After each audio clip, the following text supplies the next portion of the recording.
Front Yard Fantasy. I'm your host, Simon, here with my co-hosts, Joey Wright and John Luke Garofalo. What's up, boys? What up? Slammed 2 Dunkin' Donuts coffees before the show today. I'm ready to go. I was up very late watching movies last night. All of a sudden, 30 minutes in, we're gonna be like, well, Joey will be right back with us in about half an hour. He had some important business to take care of. So hopefully, Joey, you can make it to the end of this with 2 Dunkin' we'll Donuts find out. coffees. It's a journey that we're all on together. We got some people in the chat ready for week 2 with us. Get in the game. Tommy, what's up? Good morning. And I see Jolin in there as well. Let's go. Week 2, baby. Dave Report in the chat saying hello and good morning, beautiful humans. And good day. I'm sure she was saying hello to me as well, not just you two beautiful humans. We got Maria in the chat as well. Hi, Maria. Welcome. Hi, Maria. And Coop.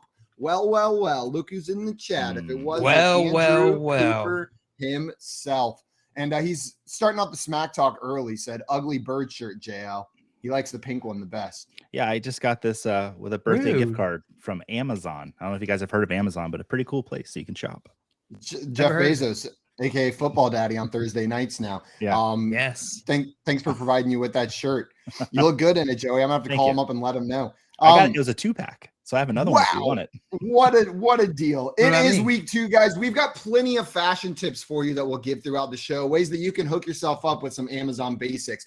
But there's also a lot that has gone down in the past week, and we're going to go over some of it right now. First, Joey, I know you're a Bucs fan. This one probably hurts a little bit, but Chris Godwin out after pulling up last week. He will not be playing this week.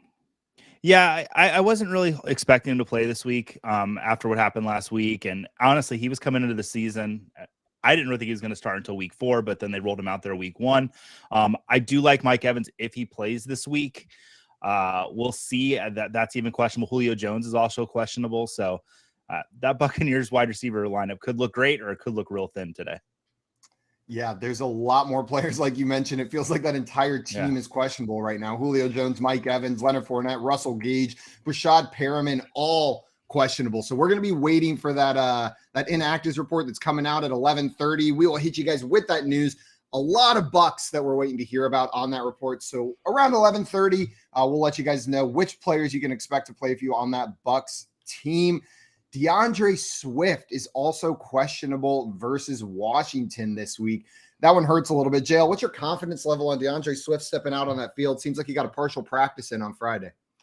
Yeah, I'm worried. I'm definitely worried. Deandre Swift is that type of player where you draft him, you got to start him. I don't know. What do you guys think? Do you guys think that he's actually going to step on the field? I moved him outside my top 12 running backs. I think he'll be on the field.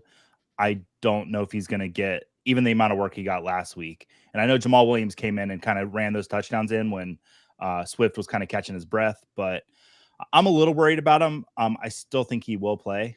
If he doesn't, Jamal Williams go to your DFLS lineups and start updating him now. He might be the free space. If DeAndre Swift is active, I'm playing DeAndre Swift. Like unless my other options are Christian McCaffrey, Saquon Barkley. Know what I mean? Like unless that's what you're staring at in your lineup, if DeAndre Swift is active, you plug him in and you play him. He was your second round pick. You have to. That's where you just say, you know what? Even if they're putting him at 70% snap share, a running back like DeAndre Swift, or like if they're cutting back on his carries, right? If you get 70% of DeAndre Swift, it's still likely to be better than a lot of these replacement level running backs. Jail, you picked up Jeff Wilson, like on waiver wires. Let's say you spent all your fab, you picked up Jeff Wilson, you're nervous about DeAndre Swift. Are you throwing Jeff in there? Or are you still playing the Swifty boy? I'm playing the Swifty boy over Jeff Wilson this week. The latest we got from NFL Network's Ian Rappaport, he said that DeAndre Swift is expected to play week 2. They might just not use him as much. So I'm still someone like Wilson. There's enough risk that I'd rather just take the risk with DeAndre Swift. But this certainly does move DeAndre Swift down slightly. Yeah, I'm with you. Michael Pittman was also ruled out, so he's officially out. Get Michael Pittman out of your wide receiver spots, out of your flex spots. I know that is wildly disappointing to a lot of my fantasy teams. I drafted a lot of Michael Pittman this year. Joey, Same, if Michael bro. Pittman's out, who's going to be that dude? We've seen Ashton Doolin get a ton of targets in this offense. Who's going Is to be it that Paris guy? Campbell? Is it like who's the guy that steps up in this offense? Who's the Michael big Pittman's cheese, out? Joe? So I like Doolin and Campbell to get more work this week. I mean, that's kind of obvious. But the player, and I'm going to talk about probably a lot today, that I like a lot is Naim Heinz. He had 54 total yards last week on 9 touches. The Jaguars allowed 158 yards to the running backs last week through the air and on the ground. Jonathan Taylor's going to get his work, but I'm expecting Naim Heinz to get an uptick in work of what he had. I don't think it's out of the realm of possibility 70 yards and a touchdown this week. I really, really like Naim Heinz this week. Yeah, you do like Naim Heinz. That would be a great line for anybody threw him in there. Are you comfortable starting him like not just in a DFS format, but in like in one of your redraft leagues? Throw him in that flex spot. I like him as a flex. Absolutely. I do have a lot of him in DFS because it let me spend up so much elsewhere. I think I'm going to check real quick. I think it was $5,500. Yeah. $5,500 on FanDuel. And I played 3 big lineups this week, and I know for sure he's in 2. I'm not sure if he's in the 3rd one. But so Joey, immediately we got a question about Naim Heinz, a confidence question. Dame wants to know Heinz over Freiermuth or Lockett. Need to start 2 of those 3. So would Heinz be in that lineup for you? I would start Heinz over Muth and Lockett. Yeah. Oh, over both of them. So Heinz is the lock of those 3 for you, and then you're plugging in one of the others. Very, very bullish on him. Like when it comes between those 3 players. Yeah. Albert in here had another question. So Alvin Kamara was listed as questionable. He says with Kamara out, do we know for sure that Kamara is not playing? Have we gotten that update? Last I saw, not expected to play is the most recent news right there. So Alvin Kamara, they're going to leave it up in the air, but he's not expected to play. Albert wants to know. So again, another big shot. This is a couple big name running backs, some of the top tier running backs that you drafted that are out this week. JL, would you start Hunt or Michael Carter? So Kareem Hunt or Michael Carter, if you had Alvin Kamara, and that's what we got to pivot to. If you had to pivot from Kamara to Hunt or Michael Carter, let's see. Let's pull up their matchups here. The Jets are playing Cleveland Brown, and of course the Browns are playing the Jets on the other Funny side. How that works. Usually. Funny how that works. Between these 2 guys, I'm gonna go Kareem Hunt. I think that upside for him is there. These guys are actually pretty close in my weekly rankings. But I'm gonna give the edge to Hunt. I really like how they used him last year, and I hope that they continue to. I think they'll get up in this game. Yeah, I'm with you. I am not banking on Michael Carter having a growing workload from that week 1 game, and it wasn't phenomenal for you. If anything, I think Breece Hall is going to continue to eat more and more into Michael Carter every week until he's the primary back in that offense. We already saw it last week, 6 carries and 10 targets for Breece Hall last week, 9 targets last week for Breece Hall. They want him to be heavily involved in this offense. I don't think they want Michael Carter to be that long-term back there. I'm going Kareem Hunt. Or who was the other option there? It was Kareem Hunt. I'm going Kareem Hunt. Joey, what about you? It's unanimous. I've got Hunt about 8 spots ahead of Carter in my rankings this week. Hunt about 8 spots ahead of Carter. Kadarius Toney is also listed as questionable versus Carolina, so we're going to be watching that one. Jayl, I know right before this, you were asking, do I start AJ Green or Wan'Dale Robinson? Which way did you decide on that one? That was a pretty gross start sit question. I don't think Wan'Dale Robinson is playing. Is he not playing either? No. It was half tongue in cheek. But I ended up going AJ Green. Joey, if Kadarius Toney doesn't play, does that elevate any of these New York Giants pass catchers for you as someone that you're going to be wanting to start? I mean, we saw Sterling have a good week last time. He had 1 big catch, but I don't mind playing Sterling Shepard. I think I have him as like a top 50 wide receiver. So wide receiver 3, kind of a last resort, or maybe even a flex. I don't even think I have that high, but I don't mind Sterling Shepard. I don't. I mean, someone's got to get the work. So. And then I see in the chat, we got per Dable. Kadarius is playing today, so they're expecting to be out there on the field. We had some more questions in the chat. This is a fun one. PPR, Joey, I need you to pick 2 of these. This is from our friend Eric, Amon-Ra St. Brown, Terry McLaurin, and Josh Jacobs. So 2 of those 3 need to start. Which one are you sitting? I'm starting the receivers, so I'm going to sit Jacobs. I like that matchup for Jacobs this week. I'm just not trusting what they're doing with him. Like I'm nervous about Josh Jacobs after 1 week. So let's see what he does this week. I do like the matchup. JJ Watt is back though this week, so that might be a little nerve wracking. It's kind of funny. These like the Raiders Cardinals matchup is probably like the premier matchup today, right? Like it's got the highest over under. It's like this game is supposed to be close. It should be a good game.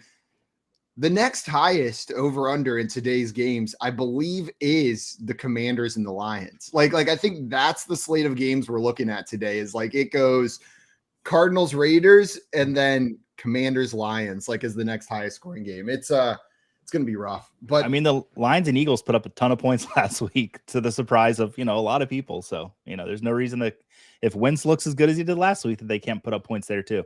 I like Jacobs in this one, and I think I'm starting Amon-Ra St. Brown. So I think I'm going Amon-Ra St. Brown and Josh Jacobs here. Jail, what about you? I'm gonna go Amon-Ra for sure.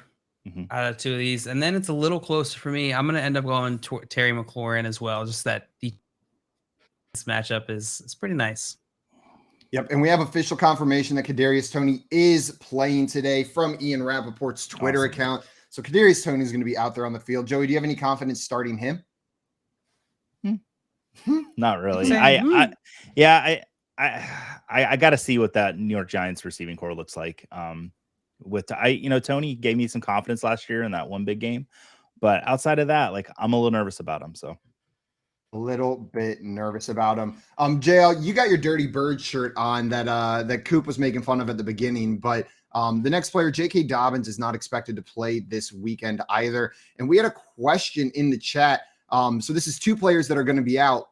Alvin Kamara out, Mark Ingram's banged up, or Kenyan Drake. So would you start Mark Ingram or Kenyan Drake this week? Kenyan Drake got 11 carries last week in that Ravens game? Yeah, he had a very good game. They clearly liked him over Mike Davis. He was the guy there. He didn't end up having a super productive fantasy week. I think he only had like 5.1 fantasy points in half PPR. But he played 59% of the snaps, had 11 attempts, 31 yards for 2.8 yard. 2.8 per attempt, not per yard. That'd be pretty funny. I'm going to go Kenyan Drake in this one. This is pretty close, but I just like the way they use him. I'm hoping that they have to lean a little bit more on the run game in this game against Miami. So I'm going to go with Kenyan Drake. Joey, what you said about Tony Jones makes me think maybe you're not in on Mark Ingram this week, that you'd be going Kenyan Drake as well. No, I actually am okay with starting Mark Ingram. I would start Mark Ingram over Kenyan Drake this week. I don't like the matchup against the Bucs, but we've seen Ingram, have a lot of success in that New Orleans run game. So they obviously trust him. They brought him back. My heart just skipped a beat at the next note about Tom Brady that I just saw. That I didn't know what it said exactly. Sorry. No, we got news that Tom Brady will take a rest day every Wednesday during the season. So every Wednesday during the season, Tom Brady will take a rest day. He is not taking a rest day today. So if you see that tweet go across your line, that's from Rap Sheet. He's just resting a little bit on Wednesdays. He's what, 45 years old. He needs to take a break. I think I might implement a Wednesday rest day. How do you guys feel about that? I just love it. Wednesdays off. Do it. You got it? That's going to work for you guys? Yep. Yeah. Thank you so much. We had another question here in the chat. Pick 2 in full PPR. Chase Claypool, Jacoby Myers, James Robinson, and Darnell Mooney. Joey, are there any names there that stand out as must starts? I want to say Darnell Mooney just because I want to start him. Now, Claypool for me is the outlier of this group. My stubbornness to start James Robinson, I think, is going to bite me in the butt this season. But I do like Jacoby Myers. He's been the most targeted receiver in that Patriots offense the last 2 seasons. And this matchup this week's a lot better than last week. I might go Myers and Mooney myself. That's exactly where I'm going, Joey. I'm expecting a bounce back week from Mooney, Fields to look a little bit better. I know it's not the world's easiest matchup this week they've got going up against the Packers, but they're not playing in a torrential downpour, and I think they can get something going. So I'm going Mooney. I'm going Myers. JL, what about you? I'm going to go Robinson and Mooney. They used Robinson a lot, especially on those red zone carries for James Robinson there in Jacksonville. So I'm going to go running back, and I'm going to go Darnell Mooney. Darnell Mooney, I just mentioned, I think he's going to bounce back this week, but I think there's a lot of other players that had disappointing week 1s that we think will bounce back in week 2. Joey, is there any players that come to mind for you as potential bounce backs this week? I love Allen Robinson, and Whether I love him this week wholeheartedly is another story, but he has to be better than he was last week. Sean McVay has come out and said we're going to use him more. They are playing the Falcons, who showed an elite pass defense against receivers for 3 quarters last Sunday, and then that 4th quarter, I don't know what happened because the receivers went crazy for the Saints. But yeah, I like Robinson this week. He has to be better. He's in all my DFS lineups. He's $5,700 on FanDuel, and I don't know if you'll ever get him at a lower price this season unless he has a bad week this week. So yeah, I'm Allen Robinson. Joey, I'm with you. I like Allen Robinson to bounce back this week. I feel like watching that Rams game was like slightly torturous if you were cheering for Allen Robinson, because it wasn't like he wasn't getting open. It wasn't like he wasn't on the field. He was on the field the entire game. He was open repeatedly. He just wasn't getting hit. I expect them to get him involved this week. I think Allen Robinson bounces back. JL, are you going to yell at us and tell us Allen Robinson isn't bouncing back, or are you with us on this one? On Allen Robinson bounce back this week, so let's go. Let's ride.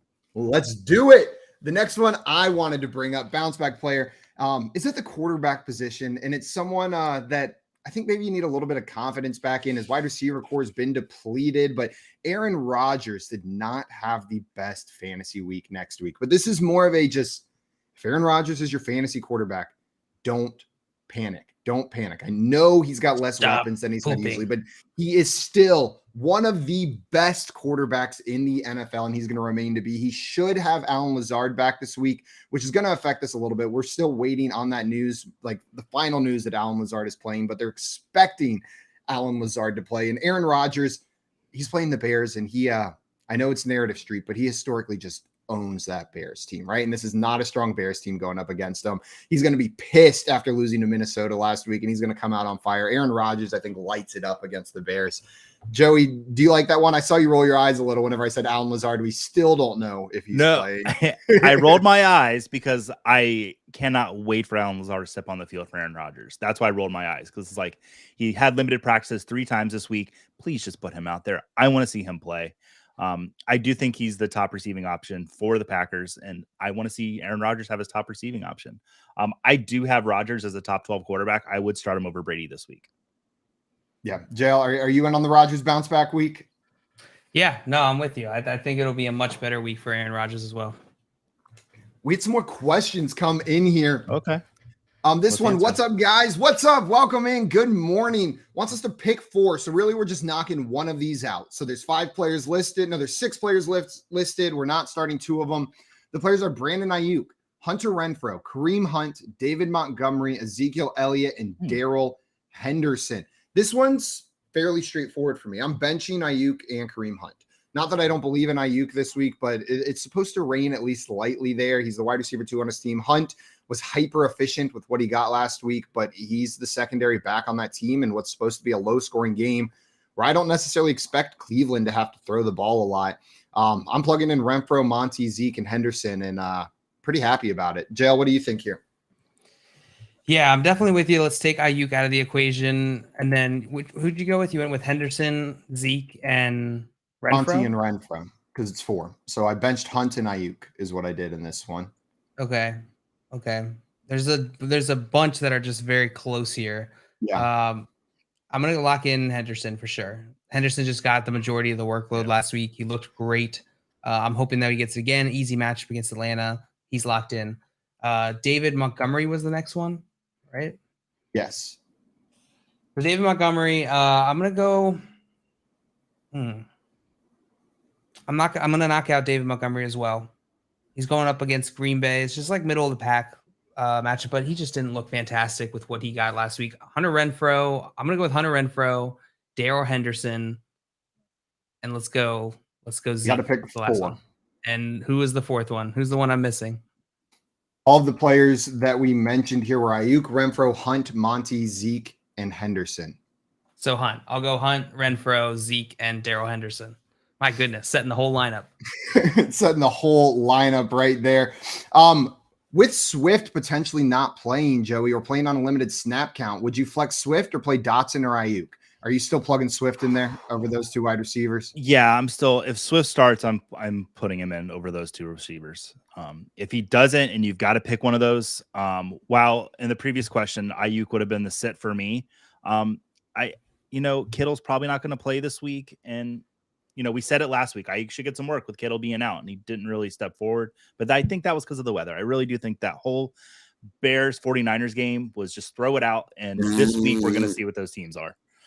So I would start Ayuk if Swift sits, but I don't think he's going to sit. So. How about Trey Lance potentially playing in the rain again this week in San Francisco? Some like bad luck. The first luck. rainy Sunday in months. We'll see if that plays out. I know it was in the forecast earlier this week. Joey, how about this one, though? From our friend Dame Patterson. So Cordero Patterson or Brandon Cooks in half PPR. Dame coming in with the hot questions right there. Dame. That's a spicy one. I think I almost lost my contact lens because of that question. So Patterson going up against the Rams today. The Atlanta Falcons going up against the Rams. And then Brandon Cooks, the Texans, going up against the Broncos, I believe.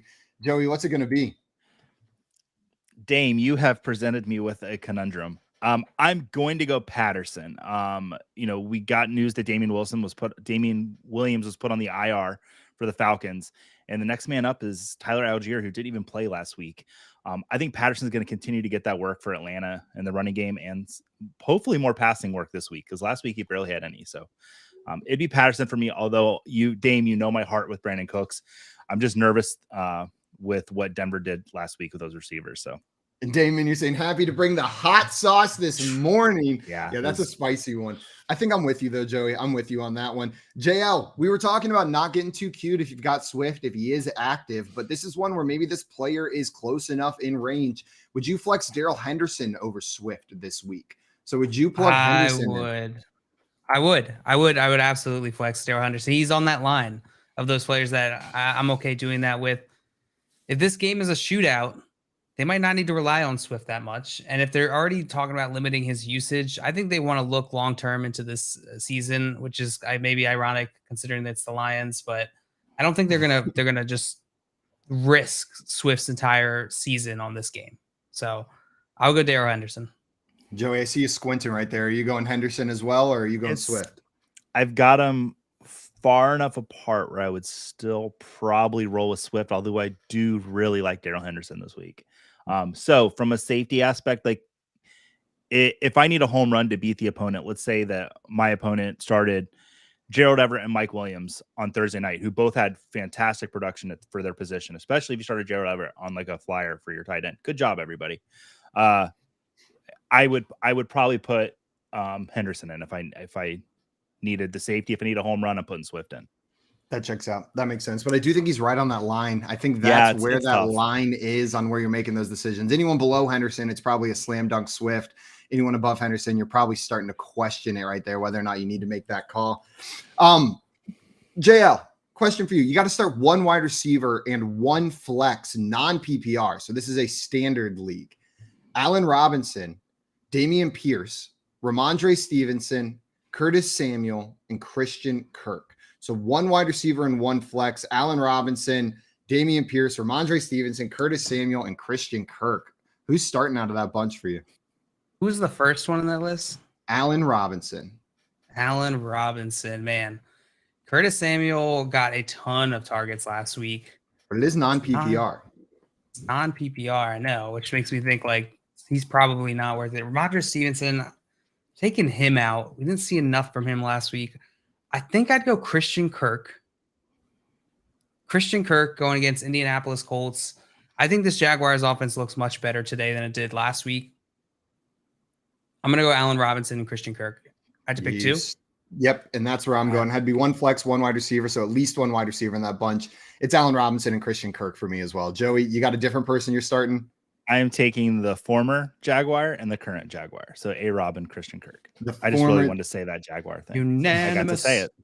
God, it's been so long since we saw Allen Robinson on the Jaguars with Blake Bortles just slinging him the ball, right? That was a fun time for Allen Robinson fans. Like, Joey, I don't know if your Allen Robinson fandom extended back that far, but that was a lot more fun. What, he had that like 14 touchdown season with him, right? Yeah, I live in right outside of Orlando, Florida, and Blake Bortles played high school football here. So he was like the president of Orlando / Oviedo is where he played for about 3 years. And that year that he had, that was QB5 in fantasy that season, they named a street after him. Like, and then nothing happened after that. And then nothing happened after that. JL, Would you start CeeDee Lamb, Rashad Bateman, or Devonta Smith this week? I think I remembered you just taking Devonta Smith out of a lineup, but are you plugging him in this one? CeeDee Lamb, Bateman, or Devonta Smith? It's got to be CeeDee Lamb. It's got to be CeeDee Lamb. Yeah, even with Cooper Rush chucking him the ball? Even with Cooper Rush chucking him the ball, CeeDee Lamb is still the premier talent in that offense. They're playing against Cincinnati. It's not the easiest matchup, but I do expect the Cowboys to compete to some degree, even with Cooper Rush in there. Bateman, I do like Bateman this week going against Miami.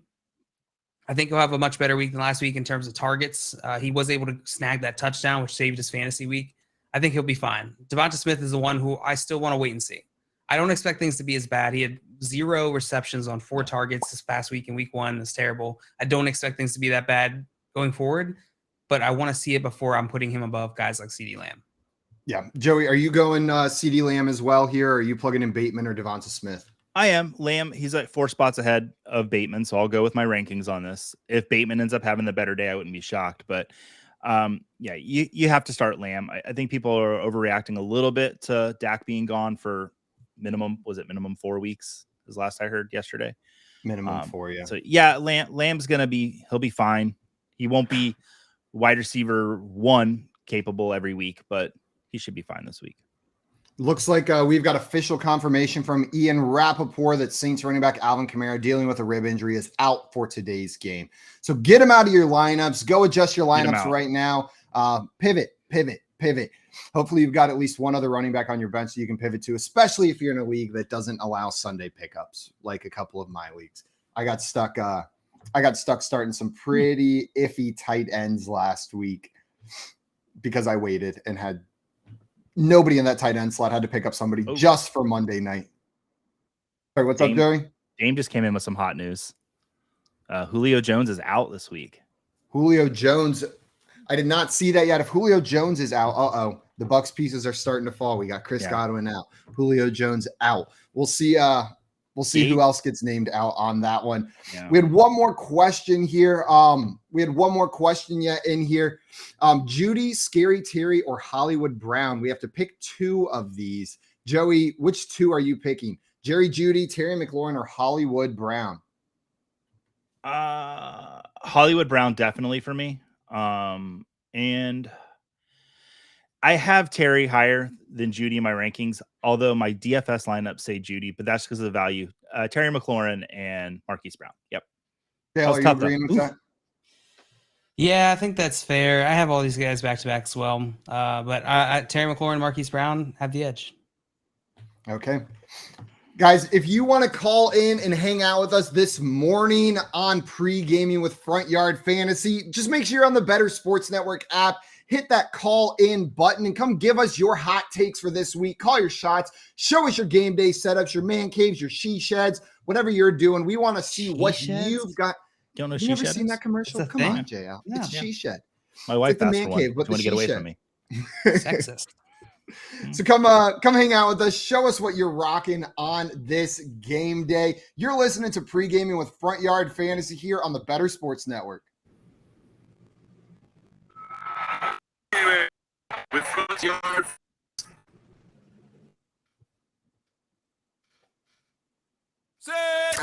Better Sports Network. It's sports talk done better.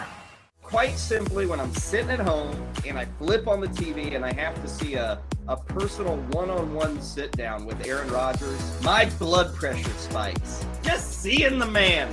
He's sitting there with Aaron Andrews yesterday. Oh, they're all chummy, buddy. Oh, Aaron, great to see you. Now act like a douchebag for the next 10 minutes. Can you do that? We'll even edit this up to get rid of the really bad douchebaggery, and then we'll still make you look like a douche. This guy. I saw a tweet over the weekend that says with his new look, he looks like a dude who steals catalytic converters. And it is it is spot on. Whoever put that tweet out, he does look like someone who would steal catalytic converters. And Ray, he spews nonsense. He's a great quarterback. He's going to the Hall of Fame. Maybe the best thing the Packers have ever seen. But, man, I see that guy doing an interview or talking or opening his mouth. And My blood pressure jumps. I have to go take a pill and maybe even a cold shower after that. Look who's out in front. Wow, he takes on Zadarius Smith. And then he's going to go tell him. Look, he's laughing. He didn't back down.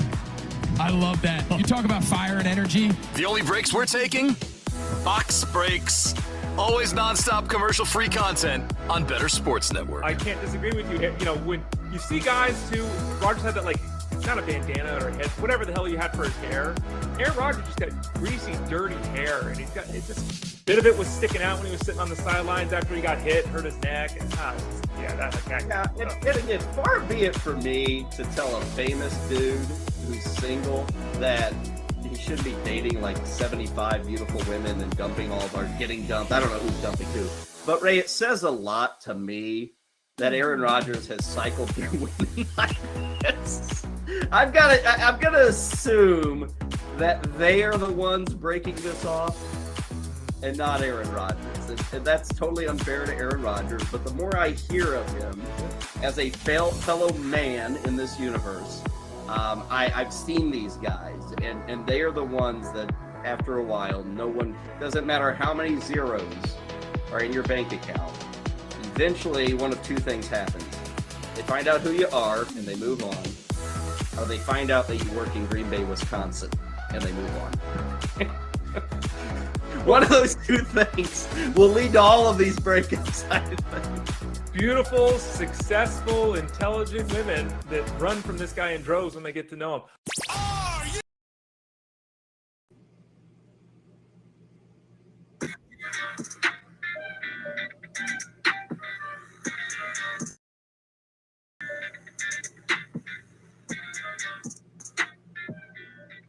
Better Sports Network is betting, fantasy, collectibles. Those changes that need to be made to your fantasy lineups. First and foremost, we're getting a wave of information from the Buccaneers official Twitter. Julio Jones is officially out today. Quarterback Kyle Trask, I mean, not that anybody expected him to play, is not active for today's game as well. Keyshawn Vaughn is inactive, as is Kyle Rudolph and Donovan Smith. So they've a couple pass catchers out, but that's looking like Russell Gage is going to be good to go. Mike Evans is going to be good to go. So with Julio Jones out, Joey, and Chris Godwin out, how is this affecting how you're looking at the receiving options, like a banged up Mike Evans, a banged up Russell Gage? Yeah, so Coop hit something in the chat, and especially with Kyle Rudolph out, Cameron Brate gets a little exciting at tight end. My goodness. So yeah, I'm moving Cameron Brate up quite a bit in my rankings. I had Did you say based off Coop's comment? Because did you see what he said in the chat? Oh, Cameron Brate, DFS, Slamma Jamma. Yes. Slamma Jamma. And I liked Cameron Brate coming into this week beforehand with the injuries, but now that Kyle Rudolph's out, and we have Julio Jones out, there's just so much more work for him. So yeah, I like that a lot. I think Evans is going to be fine this week. He's going to get targeted a lot in the red zone. Yeah, I agree with you. Evans is their red zone target right now. That's who it's going to be. It's going to be him as the primary target in that end zone. But I like the Cameron Brate call. I'm in on that. Hopefully we see some more Julio Jones next week. I loved seeing him in week 1. I'm excited to see more of him with Tom Brady. God, it was so much fun watching Julio Jones last week, wasn't it? With Tom Brady, that truly, I said it last week, I'm going to say it again. It felt like NFL fan fiction. Like, and Tom Brady with the end around to Julio Jones. Like that just feels like some stuff you write when you're like 12 years old, sitting in your room. You're like coming up like your dream scenario is Tom Brady to Julio Jones. I've told the story about like one of the first times I started playing fantasy football. I had Julio Jones from the Falcons on my fantasy team. And my grandfather does not understand fantasy, doesn't like fantasy. And Julio Jones scored a touchdown against the Bucks. And I cheered. I was like, yay. No. And my grandfather said, that's it. Turn the TV off. Flash forward to 3 months, and he got me a Julio Jones jersey for Christmas. And he required me to wear it for the entire season because I was no longer a Bucks fan in his eyes because I cheered against my team. That's awesome. That's hilarious. That's like the kindest way to trash talk your someone in your family. That's great. We have some more inactives coming in. J.K. Dobbins officially out. He's on the inactive report. For the Saints, Alvin Kamara officially out as well. I believe we all saw that. We agree, or we had some news that was going to be the case. And then on the Colts, Alec Pierce, Michael Pittman officially on that injury report or on that inactives list. So they are going to be playing this week either. As far as the Jets go, we've got Denzel Mims again not playing, and then their tight end CJ Uzomah, Zach Wilson still not playing this week either. Those are the inactives we've got coming in so far. I don't think anything shocking yet, right? Like we were waiting to hear on that Buck side, but nothing that's throwing me for a loop yet. No, Messi Jalen in the chat saying Julio Jones is inactive. Yes, sorry. We started talking about how much we loved him, but he is inactive this week. I just love him as a person or as a player, but he will not be playing this week. Sorry about that. We had a question in the chat. Let's go. So torn between James Robinson and Melvin Gordon. So with a lot of these running backs out, I'm guessing we're going to get a bunch of these questions about like these this next tier of running backs who you should be starting. Joey, are you going with James Robinson or Melvin Gordon? I'm going Melvin Gordon. I think Melvin Gordon could have a great day today. No issues for me starting Melvin Gordon. Joe, you answered James Robinson for an earlier question. Are you answering them for this one? No, I'm going to go Melvin Gordon. The matchup for him is just too juicy against Houston Texans. They are going to just give him points. Melvin Gordon was used about as much as we expected last. Yeah, I'm going Melvin Gordon in this one as well down here. Also, we got Coop down here with some of the DFS info on Cameron Brate. $3,900 on DK, but $10 on Yahoo DFS, which is the literal minimum price. Wow. Joey, are you plugging in Cameron Brate at a minimum on Yahoo? On our next break. Joey's pulling up the window right now just to go set some lineups with Cameron Brate and then with that info. Yeah, I will be putting him in a DFS lineup today when we get our next 3-minute break. Yeah, I might go be making my my switch from Evan Ingram to Cameron Brate in one of my lineups over there. Oh, Coop's just gonna come at you now. Even if he agrees with it, because you just besmirched the name of. Did you just say Coop's gonna come at you now? I heard it too. I was about to ask the same thing. I was about to ask 100% intentional. Yep. I was just trying to get a reaction from Coop in the chat. He said, whoa, don't get crazy down there. And Tim said, more puns. Yeah, the rest of the show is just tight end puns. It's all a pun show are going to be doing. But by Kometcha, means he's going to do nothing. So, ouch! He's just going to get rained on. If I could get a drummer behind me, like Fallon, that'd be great. If we can get Questlove, that'd be fantastic. Yeah. That would be absolutely terrible. Joey, I feel like what would happen is you wouldn't see it coming. Then all of a sudden, just loud as all get out, you would just like jump in the air and scream as a drum hit right behind you. Everybody watching, if you're enjoying watching this show, if you want to stay with the action all day, you can do it right here on Better Sports Network. Right after us, there's a live action watch show, The Better Zone, with Corey, Adam, and Tom from 1 to 5 p.m. Eastern time. So you can watch the games live with those guys right here on the Better Sports Network. Hear their takes live, get their in-game action as well. It's gonna be a lot of fun. I like those guys over there. If you can watch a game with Corey talking in your ear, I don't know why you wouldn't do it. That man's incredible. Coop's funny. Is Coop funny down there? Joey got in trouble for being a bad Kylan grandson. With the tight end puds. I love he's actually my wife's grandfather. I inherited him, but he is incredible. He's a huge Steelers fan. Coop is a huge Steelers fan. Also, everybody watching, if you've got start-sit questions for us, we're going to be answering those throughout the show. So throw them in the chat. Throw them. If you're on our YouTube channel, you can throw them over there. If you are in the app, you can throw them in the comment section there as well. We're going to gladly be answering any and all of those.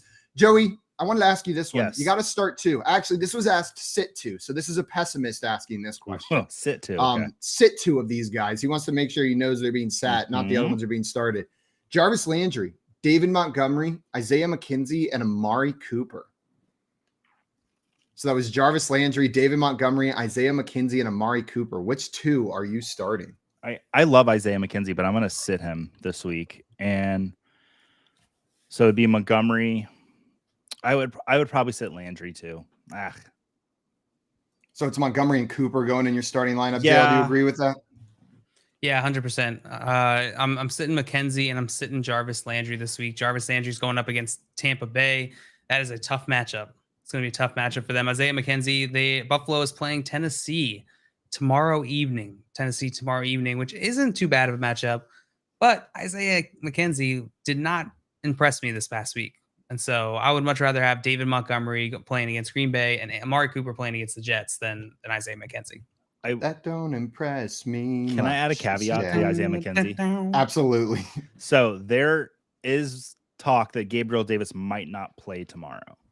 If you have the option to kind of hold out through the day to tonight, if we get some information later in the day about Gabriel Davis, just possibly, I might actually start Isaiah McKenzie, because if it's between him and Crowder for that slot work, I like what I saw to both of them, but I really liked what I saw to McKenzie last week. That's the if Gabriel interceptions. Davis sits. Yeah. Yeah, other than that. I really liked everything I saw from Isaiah McKenzie. So Joey, we had a question about this earlier that we didn't hit, and I think it brings up a good point, maybe on like a larger strategy perspective. If you are staring at a situation like Gabriel Davis on a Monday night, how do you handle that where you don't know if he's going to play, but you kind of have to make that decision on Sunday most of the time, unless you have a Monday night pivot, right? It's so weak and matchup dependent. In the case of, I'll just use something that happened to me a few years ago. We weren't sure what was going to happen to Devonta Adams. And I said, well, if Adams is not going to play, it looks like the best option left on the waiver wire is Robert Tonyan. And so I picked up Robert Tonyan and I sat on him. And that's when he had his incredible Monday night game. Now, I'm not here just to tout, look what I did. Look what I did. But if there is like an option for that Monday night game that would be a good fill-in, and there's an elite talent that you feel is there on Monday, I am okay picking up that waiver and just popping him in if he doesn't play. Because if you have the chance to play Devonta Adams, or in this case, a Gabriel Davis, you want to play them. And if they sit, they sit, and hopefully your waiver will work out for you. Yeah. And this week, especially with the 2 Monday night games, hopefully you can find a pivot option, So either on your team or on the waiver wire.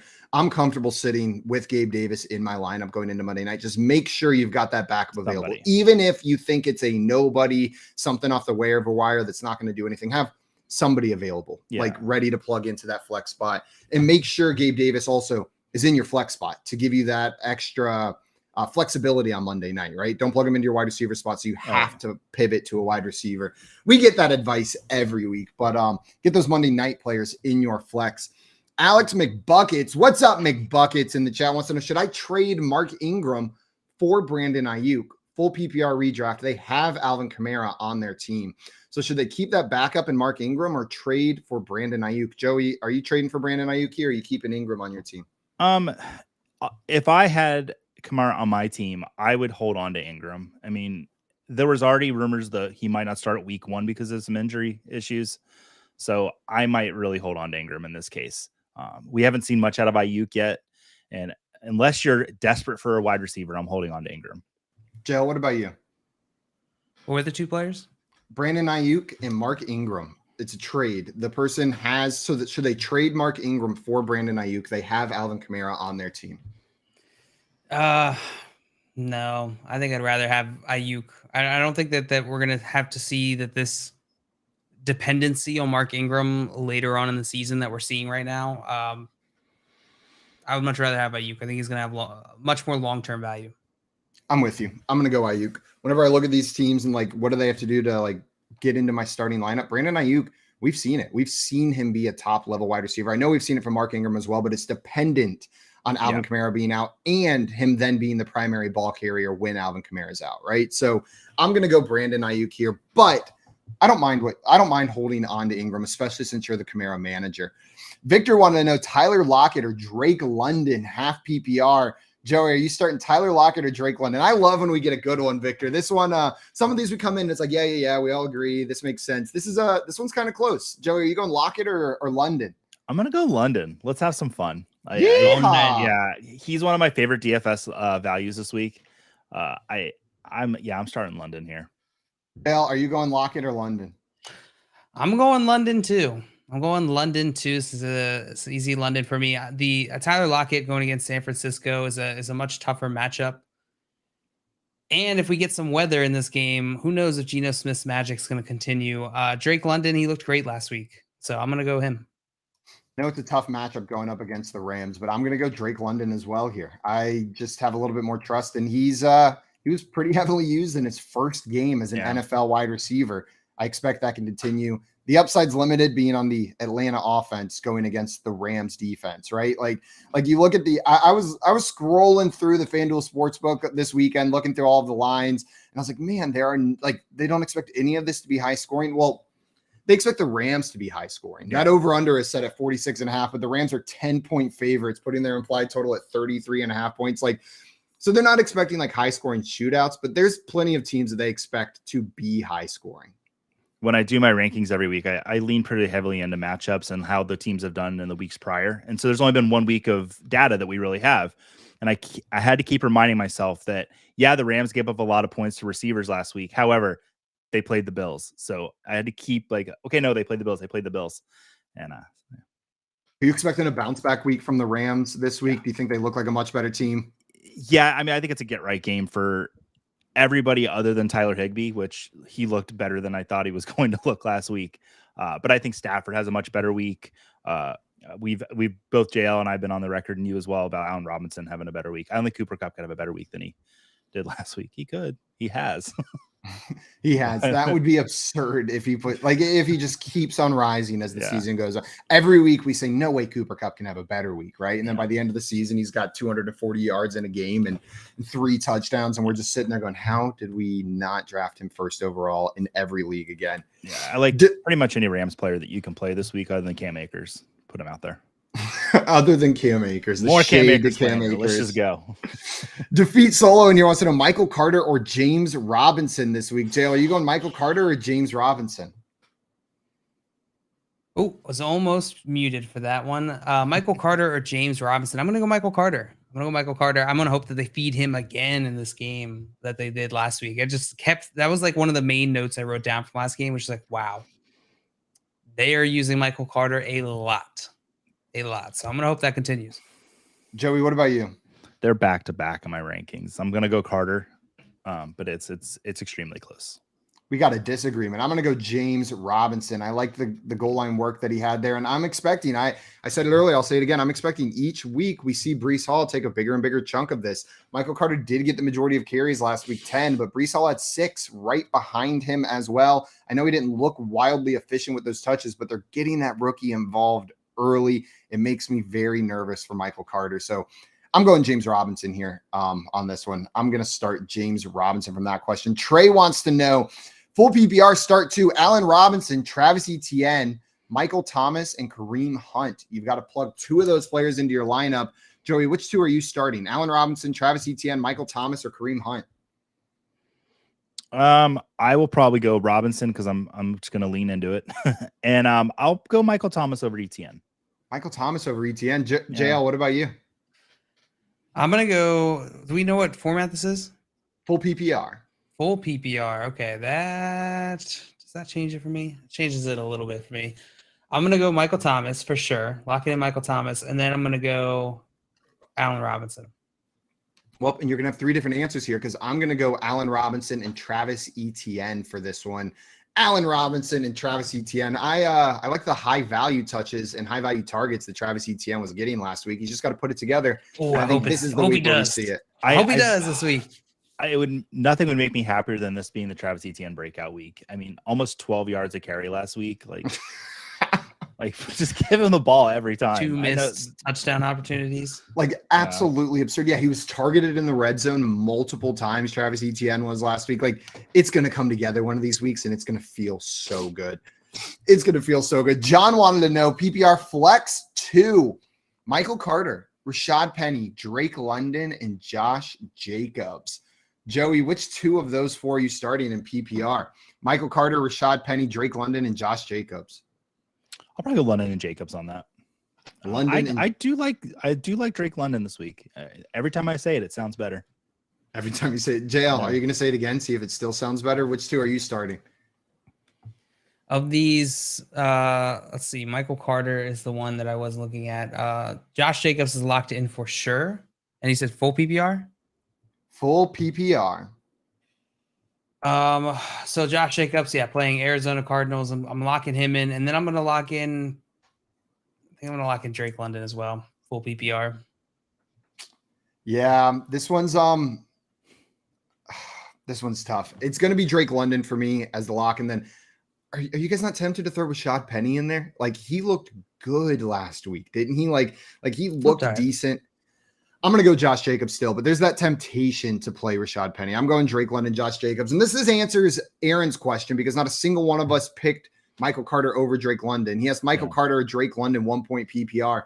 I think we're all going Drake London, right? JL, are you going Michael Carter? Drake London. Triple Drake London right there. Victor over here want to know Robbie Anderson.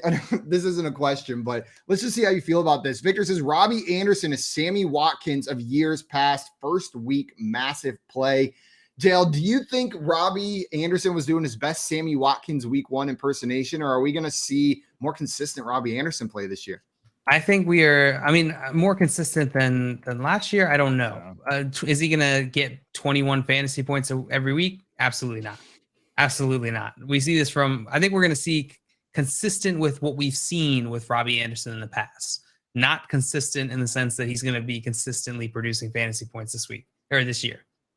No, I'm with you. I do think he's going to be involved in this offense, and maybe I should have taken more stock into that at the beginning of the season during draft, but he had 8 targets last week. 5 receptions, 102 yards, and that 1 touchdown. It's the 8 targets that I care about, though. He's a part of this offense. He's going to continue to be used, and I think you're going to get some more consistency from Robbie. Joey, do you think he was doing a Sammy Watkins week 1 impersonation, or are we getting more Robbie? No, I think you can start Robbie Anderson in certain weeks, not every week, but I think it's going to be a lot better from this year. He has a much better quarterback in Baker Mayfield over Sam Darnold. So yeah, I'm actually okay with having Robbie Anderson probably on your bench. And then when we start hitting these bye weeks, you're going to need guys like Robbie Anderson. Yeah, no, I agree with you, Joey. I see Swamp Nola in the chat. What's up, Swamp? Good morning. And he said, who dat? Go Saints. Swamp, hey. Suck it, Joey. No. Joey just cheered when I said go Saints. And You they're cried playing the today, Buccaneers today. Albert wanted to know, speaking of that Saints-Buccaneers game, so with Julio Jones out, Kyle Rudolph out, Chris Godwin out, Keyshawn Vaughn out, is Russell Gage a good start today? Joey, would you be willing to start Russell Gage in your lineups this week with all these inactive players? I would. I have him as a wide receiver 3. He's a wide receiver 34. So if you're starting with 3 wide receivers, I believe Russell Gage is absolutely startable this week. Look at some names near him. So the guy we just talked about, would you start Russell Gage or Robbie Anderson this week? Robbie Anderson going up against the Giants in New York. Well, I guess in New Jersey. I would start Gage. What about Jacoby Myers, another player that we brought up? Gage. Yeah, Gage is over 10 spots ahead of Myers in my rankings. Amari Cooper. That might be a little bit higher. I went a little bit higher with that one. We're like 2 spots apart now, but still I would. This is still Gage. I might need to make the switch.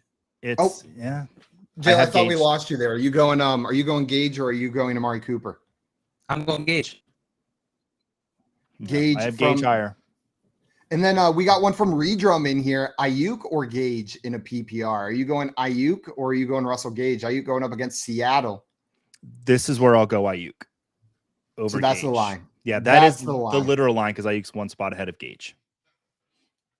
Yeah, I think I'm going Ayuk in that matchup as well. John in here got a player that they have their eye on. I've got my eye on Eris Campbell as an upside gamble. Joey, with Michael Pittman out, Alec Pierce out, you mentioned Paris Campbell a little bit earlier. What's your confidence level? As a wide receiver 3 or flex play, like a 6 out of 10. Like, I don't mind starting Paris Campbell. Yeah, that's not the most confident answer, but someone's got to catch passes this week from Matt Ryan, and Paris Campbell looks like probably the best option to do so. Also, I see, sorry, Red Rum. I called you Redrum. That was just how I read it. It said it's Red Rum. Redrum. That's my bet. Redrum. What's up, Redrum? I don't know why I find that so funny. That's my bet on that one. One more for you, and I have a feeling this one's going to be easy. JL Gage or Corey Davis? Ooh, Gage. It's Russell Gage for me as well. Joey, I'm assuming with all the other names we said, it's Russell Gage for you too, unless you are, for some reason, absolutely absurdly high on who is the Corey Davis? Yeah, I am not the Corey Davis guy. I apologize. Not that I dislike him. I'm interested. If he has a good week this week, I might be making some trades for Corey Davis. But I need to see it one more week. But you have interest in Corey Davis. He's not someone you're just leaving for dead. Yeah, I'm on a show. I should give good advice. Hopefully none of my league mates are watching, but yeah, I'm going to start trying to make some trades for Corey Davis. Jill, do you have any interest in Corey Davis? Nope. Also, Red Roman, they're saying, what am I, a drummer here? It's all good. But we were just talking earlier, we need a drummer. So that is a position of much need on this show. Mm-hmm. It's absolutely a position of need. Right back there. Joey, we'll clear out all these books and we'll put you right back there. Joey, while we're talking a little bit about this Bucks and Saints game right here, I did want to talk more on a meta level. So the Bucks are 2.5-point favorites on the road against the New Orleans Saints. So they're only 2.5-point favorites. Generally, the home team gets 3 points. So this is about as close of a line as it gets. Do you like the Bucks to cover in this one? I know historically they've had some trouble against the Saints, but do you think they come out here and just put together a good performance, beat that line? I do. I think Jameis is going to want that, have that revenge narrative in mind, but we've seen him have that once before and it didn't work out as well. So, but I do think the Bucks will cover this week. Jail, are you taking the Bucks to cover in this one? I am also taking the Bucks to cover in this one. 2.5 points, according to the FanDuel Sportsbook. That is just not quite enough for me. I think the Bucks are going to beat. Yeah, I'm with you. I'm taking the Bucks in that one as well. Now the over/under is set at 43.5 points on this one. Joey, that's a little bit on the lower side as far as the over/under goes. Are you taking the over or the under on this one? I don't think it's going to be a super high scoring game. Both of these defenses are good. So while I think the Bucks are going to win, I would probably take the under. Probably take the under. Jail, what about you? Sorry, you asked me about the over/under? Yeah, set at 43.5 points. I'll take the over. I'll take the over. I'll take the over 43.5. That's so low. I'm with Joey, especially with all the players out on the Bucs side, Alvin Kamara out on the Saints side. Like this seems like it's setting up just to be maybe like a disappointing division game, like straight up defensive game. Yeah, I'm gonna take the under on this. The under one as is well. Probably the smart thing. But rule number 5: follow your heart. Follow your heart. I love it, JL. Swamp had a question in here for us, and it's a meta level question. Said, I'm still learning about fantasy football, but I've seen so many sell high, buy low videos, and it's only week 2. Is that too soon to be talking buy low, sell highs?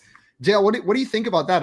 More of like a fantasy football strategy concept. Should you be looking to buy low on players or sell high on players after only 1 week? Absolutely, you should be looking to buy low and sell high on players. And the reason for that is because the market is fluctuating, right? People are overreacting. In this game, you're playing the people. And so you want to play off of those emotions. People see a bad week 1 from a guy that they drafted highly, a Travis Etienne. They're panicking. They're panicking because they think, oh, this is just life now. This is how things are going to be. And your job as a fantasy manager is sorting the signal from the noise. What is going to be consistent? What are they going to do week in and week out? And what is just a fluke, right? What is something that happens because it just happened in this game because someone made a decision to do that, you know? And so absolutely you should be trying to buy low and sell high and play the market, essentially. Yeah, I'm with you, JL. I will say after week 1, this early in the season, I do more buy low than I do sell high. Know what I mean? Like I'm looking at the players that really disappointed. And those are the ones that I'm targeting. Now, if I am selling high, it's generally going to be not on one of those like first 10 round picks. It's going to be a guy that I picked late in drafts that had a great week 1, week 2 that I'm selling high on, right? I'm not trying to sell high on a stud, and I'm not trying to sell high just for no reason. I'm looking for the guys that it looks unsustainable what they did in week 1. If you could sell high on OJ Howard, know what I mean? Devin Duvernay, like those are the guys, if you can turn those into anything. Why does he sound like a villain? Like Devin Duvernay. It's the double V's in the name is what it is. It's one too many V sound. Yeah, you sound like a villain with that many. He sounds like a villain category. He sounds like a Batman villain that like smothers people with duvet covers. The comfort killer. Yeah. I agree with you guys on the buy low and sell high. I went and got a lot of Allen Robinson last week. Which was not that hard. And it was actually a lot of fun because I was trying to buy him before last week and no one was wanting to trade him. And then everyone's like, hey, so you still Makes want it Allen easier. Robinson? I'm like, yeah, I do. And I'm not going to pay as much now. Yeah, go buy a Travis Etienne. Yeah. Also, You heard it Swamp, here that was a great question and one of my favorite kinds of questions. Yeah. I love like the Yes. fantasy strategy questions. Absolutely 100% great. Swamp. Favorite question of the day. Ding, ding.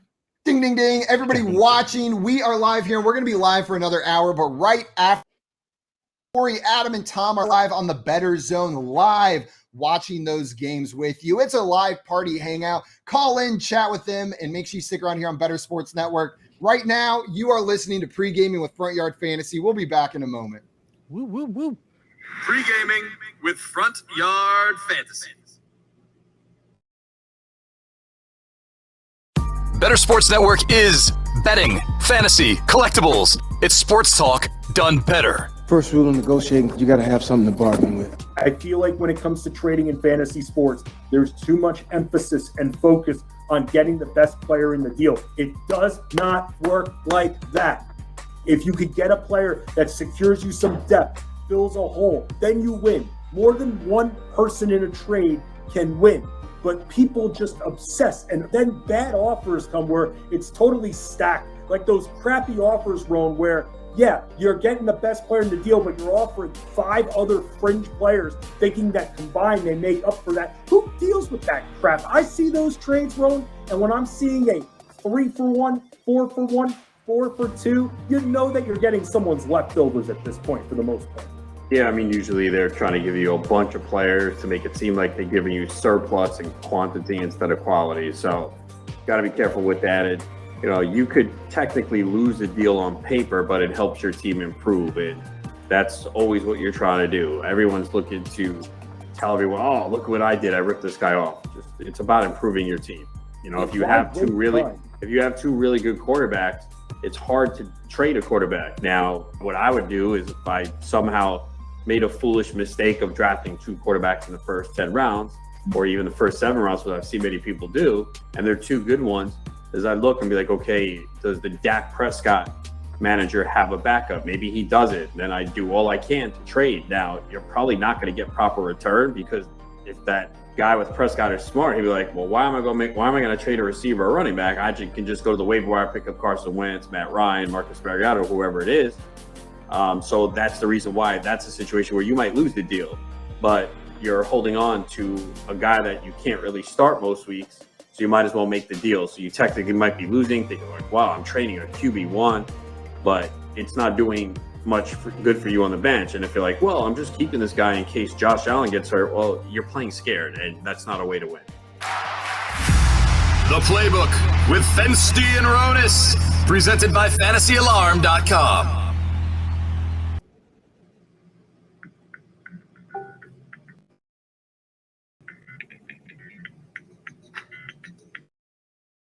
Wherever you're invested in sports, from betting to fantasy, join our community on Better Sports Network.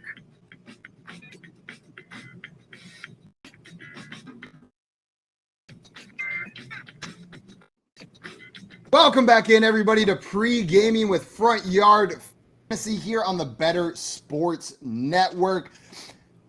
We are breaking down these week 2 games for you. Man, I'm excited. Week 1, though, I just got to say, week 1, we were absolutely spoiled, right? Like I went through the lineups for that week or the matchups for that week, and it was just like great game after great game. Like I had trouble deciding which game I wanted to primarily focus on. This week, I think the NFL are really juiced up week 1 because I'm scrolling through the matchups and it's just a lot of ugly, a lot of expected low scoring games, a lot of weird matchups, a lot of blowouts, but we're still playing fantasy. There is still fantasy to be played. And we got questions in the chat. Joe in here wanted to know, do I trust Najee this week or do I start Amon-Ra St. Brown over him? So maybe with the foot injury, half PPR thinking St. Brown. Joey, would you go Najee or would you go St. Brown? I would probably still go Najee. Oh, I don't know. You know what? Let's have some fun. Amon-Ra St. Brown. Amon-Ra St. Brown. Jail, what about you? I'm going to still go Najee here. Where you drafted him, you got to start him. He's your guy. He's your running back. I do expect a bounce back week from Najee Harris this week against New England. And so give me Najee. Amon-Ra St. Brown is not far behind, though. I just want to say that for the record. Yeah, I'm going Najee Harris as well. If I can start a player like Najee, if he's playing, I plug him in my lineup. I know Amon-Ra's expected to have a good week. Joey, did your chair just attack you or something? All of a sudden, I just see Joey drop and his face goes wild. Did you pull the lever on accident? All the phone books I had underneath my butt fell out. No, yeah, my chair fell out. I think my chair is broken. Oh, crap. That's fine. You just broke your chair on air. That's beautiful, Joey. That's not the first time Joey's had a question or had a something Accident. in his office attack him during the stream. Yeah. Guys, joining us right now live from MetLife Stadium, we've got Nick Durst from Better Sports Network coming on there. We're going to see what the vibes there at MetLife Stadium for the Panthers Giants games are like. Nick, do we have you? Nick. Can you see me? Here we are. I can see you. We're live at MetLife, and it's very fitting, guys. We're at MetLife Stadium. The Giants are playing today. Typically, the Jets also play here, and in tribute to the Jets, we have a little dumpster fire going. Suck it, Keith. Yeah. Disrespect. It's better than the dumpsters than what happened in Miami last week with those cars. So, oh my God, that was ridiculous. gosh. Are there any car fires over there? Looks like we might have lost Nick for a second. Paused right on the Jets disrespect. I hope Keith is watching this. Just the constant Jets disrespect over and over. The text on the guard, whatever the TikTok, like it's like imposed on there. It's not real. What's up? What's your name? Oh, Where are you from? Hey, I'm Robinson. I'm from Gastonia, North Carolina, which is right south of Charlotte. And whose jersey are you wearing today? Luke Kuechly, 59. What do you like about Luke? Yeah. Luke, one of the greatest linebackers. Well, the best linebacker in Panther history.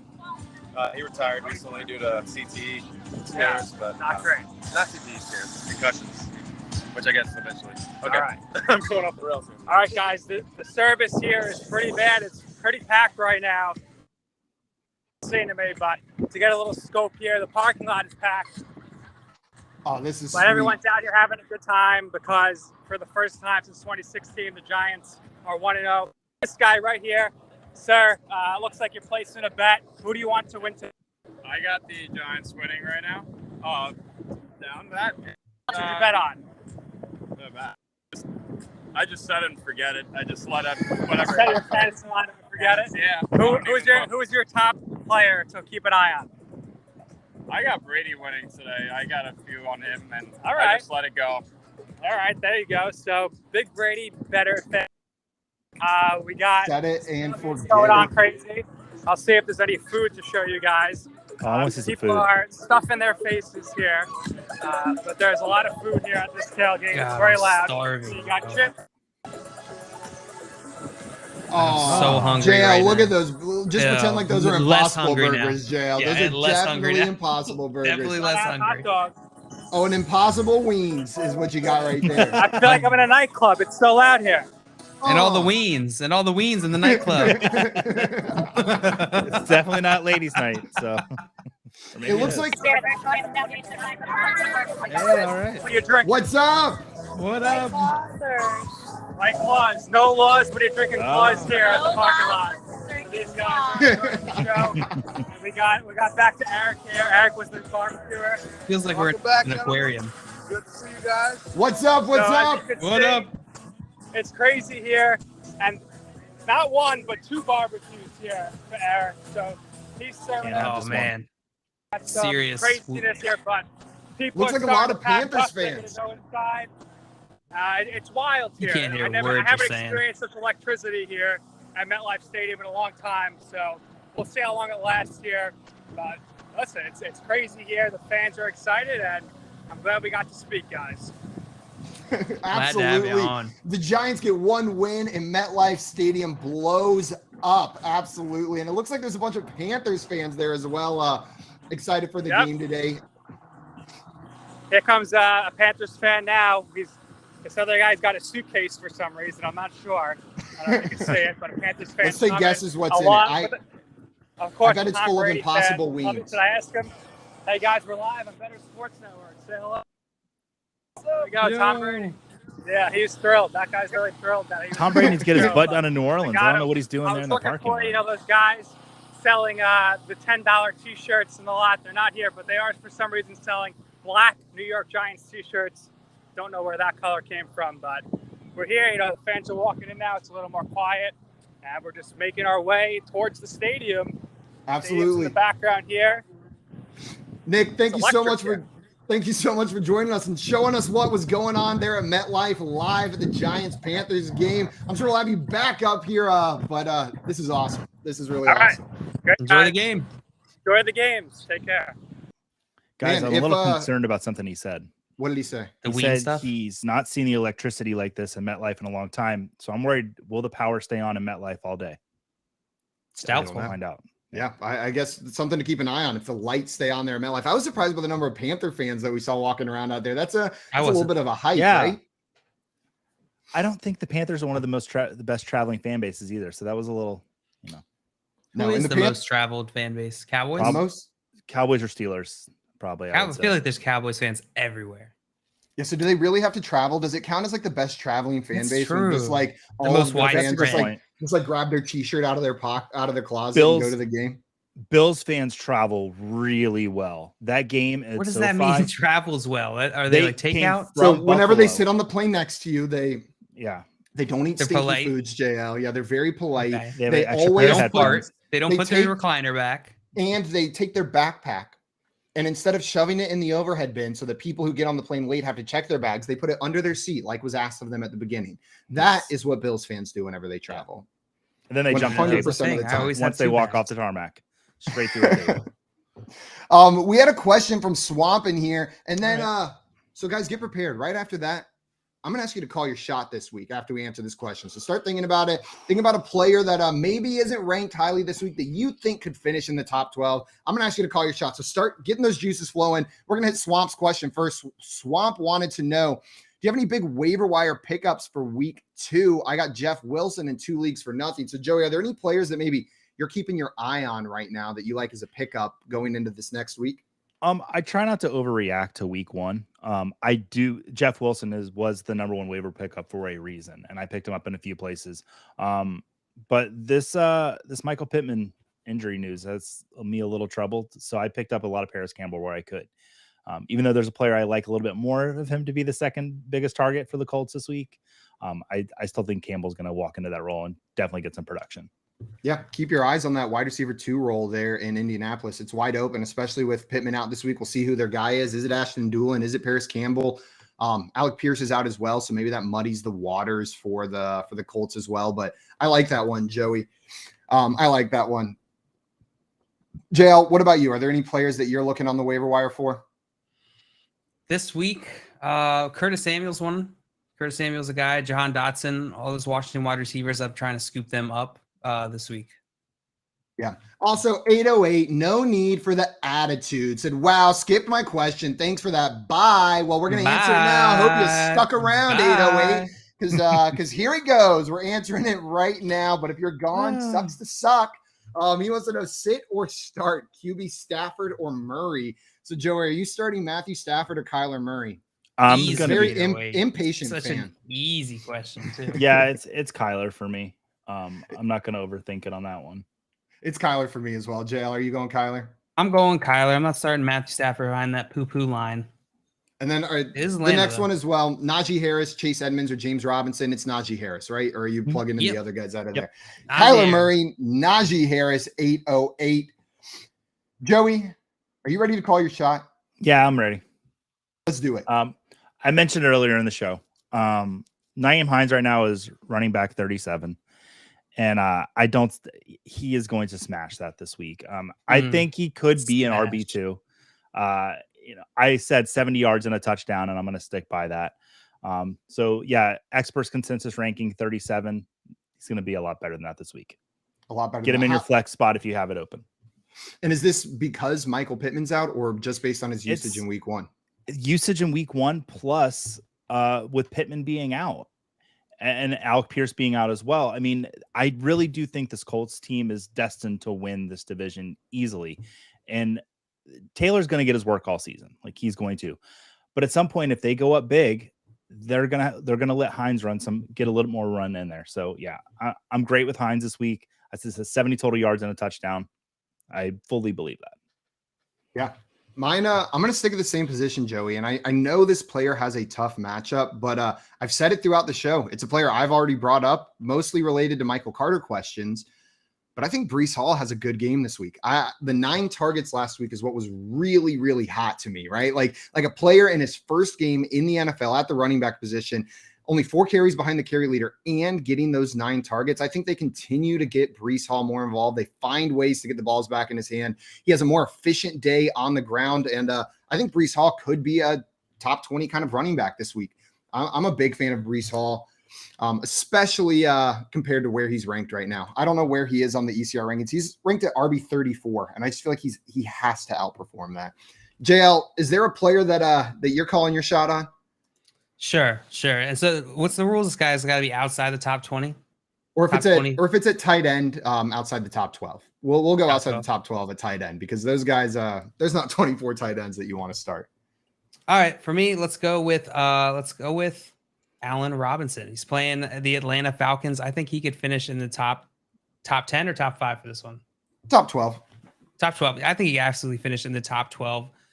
Is an easier matchup for him. And Allen Robinson, I think they're going to try and feature him in this game. I think they're a bit of egg on their face from last week. I think they want to feature Allen Robinson. They didn't have the luxury to. They didn't have enough support on the line against that Bills defense, that Bills defensive line. So yeah, give me Allen Robinson. He's currently ranked 30 amongst wide receivers, according to Fantasy Pros rankings. Joey could hardly contain himself while you were saying that. Like he immediately smiled, nodded, was doing hand gestures. So Joey, you're in on that one. There's a spider on my ceiling, but yeah, I'm totally in on Allen Robinson this week as well. I am at wide receiver 18, I believe, if I'm not a liar.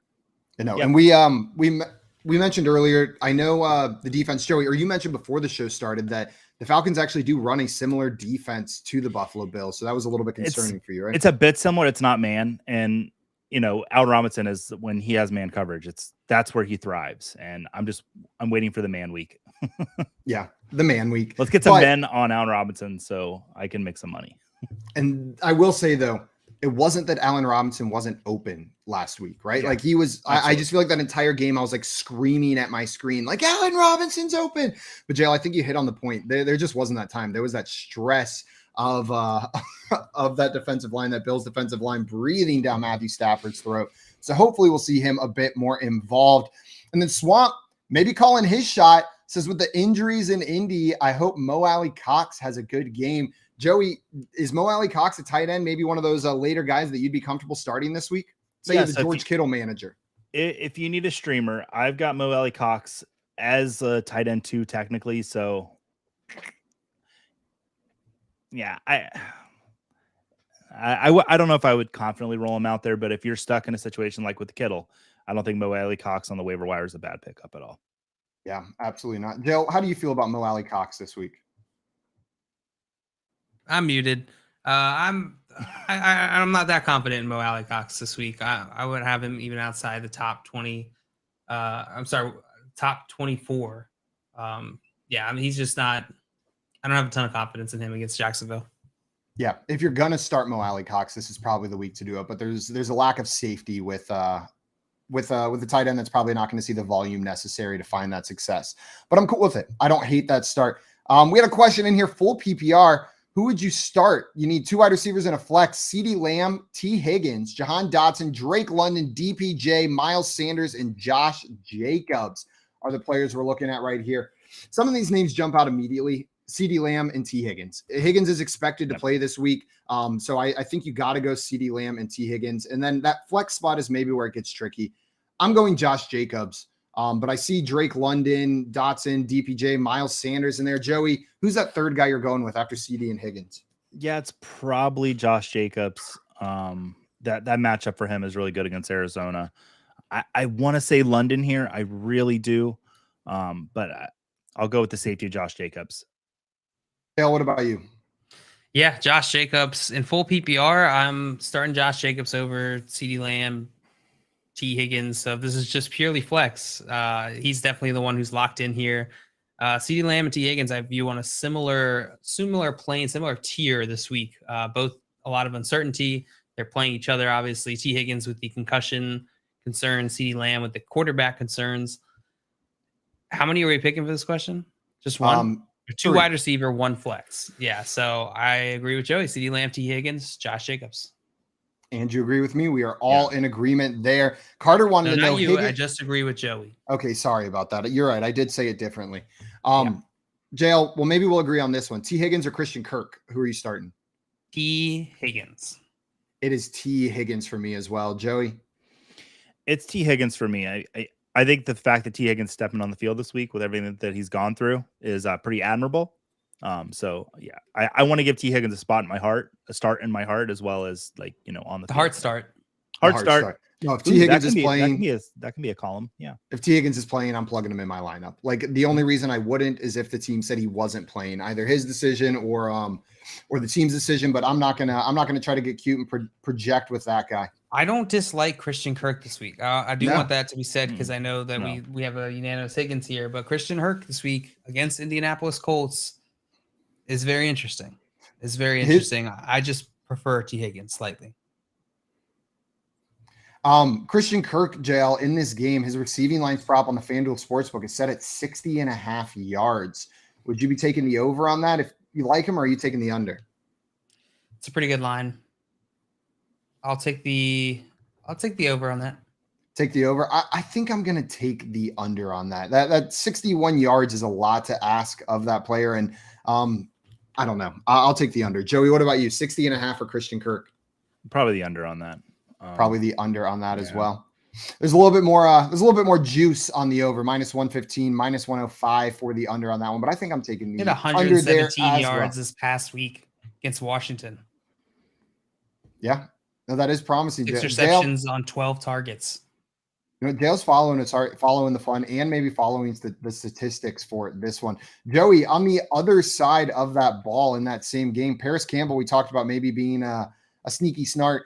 His line is set at 40.5 yards. Do you like him to smash that? I like to smash it. I'm not going to smash it like I did DJ Moore last week. Oh boy! I just wanted to bring it up. DJ Moore did not double. Phrasing, Joey. Phrasing.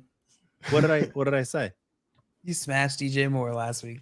Oh, that's not that bad. I thought I said something a lot worse. The way you guys reacted, I was like, oh God. Oh no, I was laughing because last week you said DJ Moore was going to double his line to like 140, and he didn't even hit his original line right there. But I liked it, Joey. Keep bringing the fire, because I don't think you sat in here and said like he's a guarantee, but with the odds, you were like, I like it. I like it. No, I did. And you know what? I think there was a sense of like buying into that week 1 Baker revenge game versus the Browns narrative that I had fully bought into as well. Yeah. I had fully bought into that one as well. I see another question in here from Swamp. He said, wait, so Simon, yes, Swamp. For the question, you ask them, what if you ask the opposite? Who in the top 24 do y'all think could bust this week? Okay. So I don't know. I don't know if there's any names that come to mind for you guys immediately as top 24 players that could bust this week. Joey, are there any names that just pop to the top of your mind? If you give me a second, go to jail. Jail, do you have any players that pop as potential busts this week? Players that are ranked high that could be disappointing? Yeah, I absolutely do. One of them would be Brandon Cooks. Ooh, you're going to make Joey mad right there. I'm not mad. Brandon Cooks going against Denver. They could shut down Davis Mills. I don't know that it'd be less of a Brandon Cooks issue, more of a Davis Mills issue, I think, but it's possible. Is it cheating to say Michael Thomas? I don't know if it's cheating to say Michael Thomas. Joey, it looked like you were about to say a name, but you're questioning whether or not you want to throw that out there. Yeah, because I like the player, but let me just say, and I started him in DFS, if the Broncos go up big early, which is very possible against Houston, they could rush Javonte a little bit. And Javonte is right now at running back 9. He wouldn't return top 12 running back value if he gets a reduced workload, because they've got Melvin Gordon as well. So that's that. But I do like Javonte. I want to be on record about that, but he might not return the value he would exactly have this week. I got a good one. Let's hear it. Austin Eckler. Austin. Good job. Yeah, Wait, you already played? Oh, good job, JL. That's a great one. Yeah, Austin, JL. freaking. I got a good one for you guys. Juju Smith-Schuster. Juju Smith-Schuster. Don't play him this week. He's going to bust. Well, and you know what? Let's go back to that redemption segment. You know what I mean? Players that didn't have a great week 1 that I think are going to be great in week 2. And I'm going to be really bold with this one.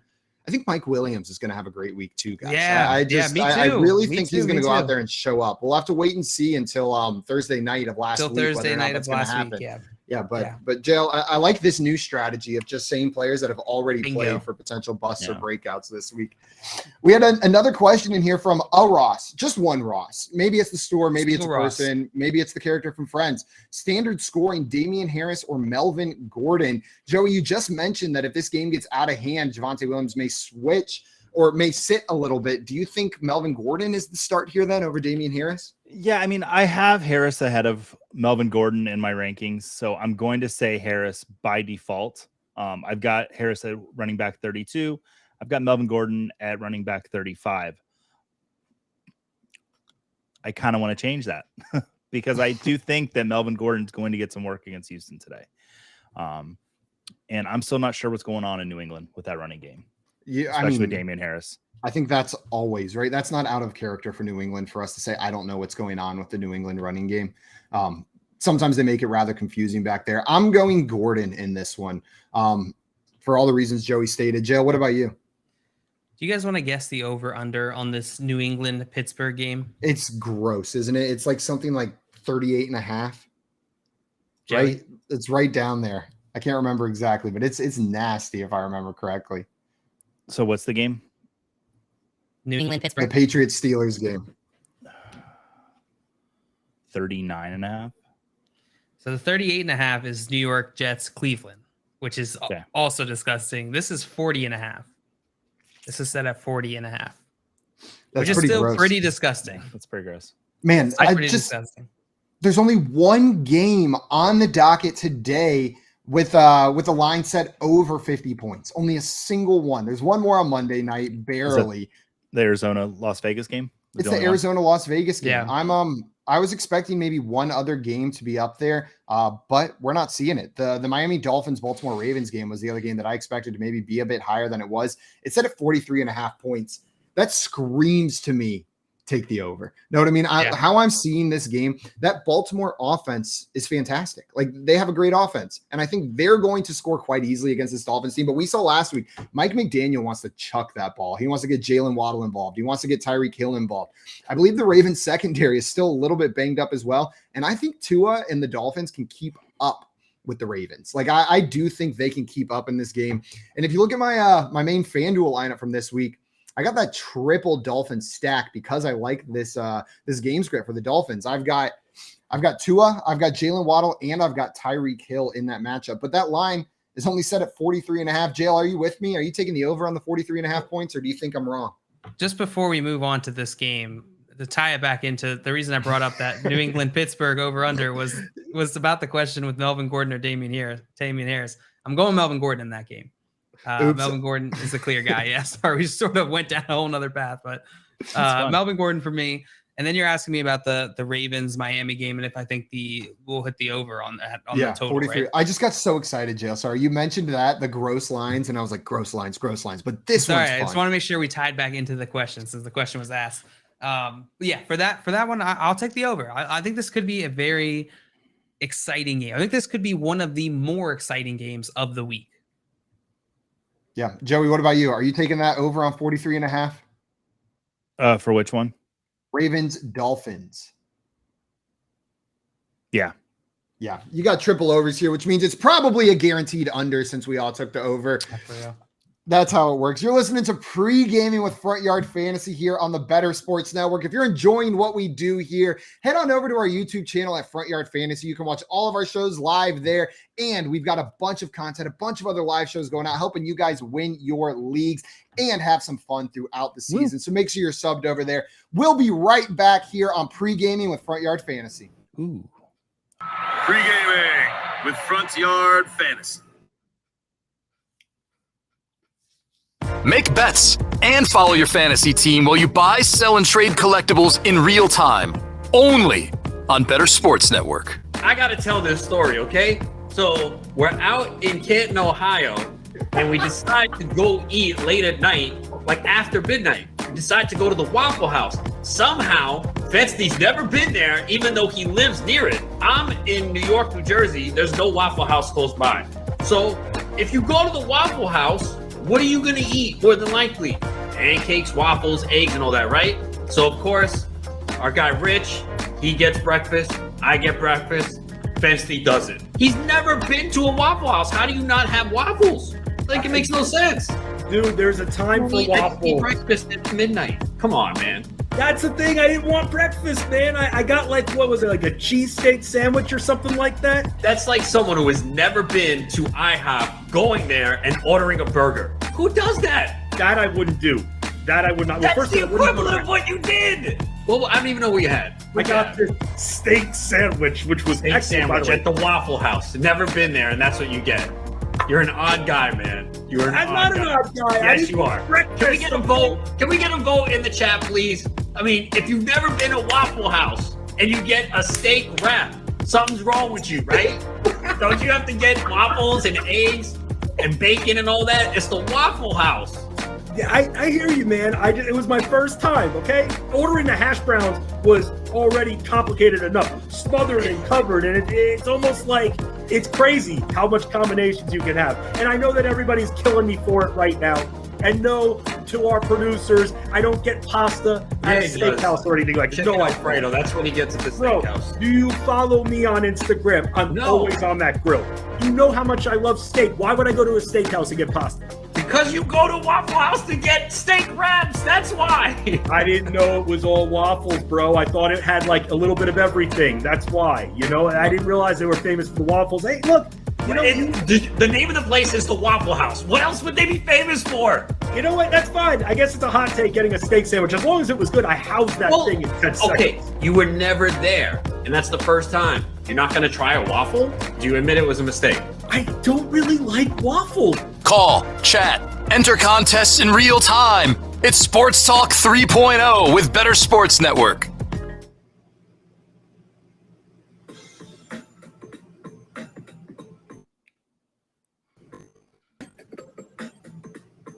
Better Sports Network is betting, fantasy, collectibles. It's Sports Talk done better. Welcome back into the Front Yard Fantasy. I'm sorry, that music. Welcome back into Pregaming with Front Yard Fantasy here on Better Sports Network. We're at a beach luau right now. Jail, what are you cooking up at the luau? Where's your Hawaiian shirt? I'm cooking up some weens. I'll go put on the Hawaiian shirt right now. Some Impossible Weens. The two things you need at every my favorite thing on a luau, on a beach luau. Right before the break, there was a little bit more clarity added to one of those questions that was asked, but I think it brings up a bigger point that I wanted to hit. Before we do that, though, everybody, I wanted to let everybody know, if you've been hanging out here, it is that time. We are giving away a signed NFL jersey I love this. Now. All you have to do to win is hit that call in button. Make sure you have the Better Sports Network app downloaded. Register, hit call in. If you've won in the last 90 days, you are not eligible to win again. But the 7th caller this morning is going to be the winner of your very own signed NFL jersey. So get those calls coming in. We're going to hit this question, and then we'll have a winner for you shortly.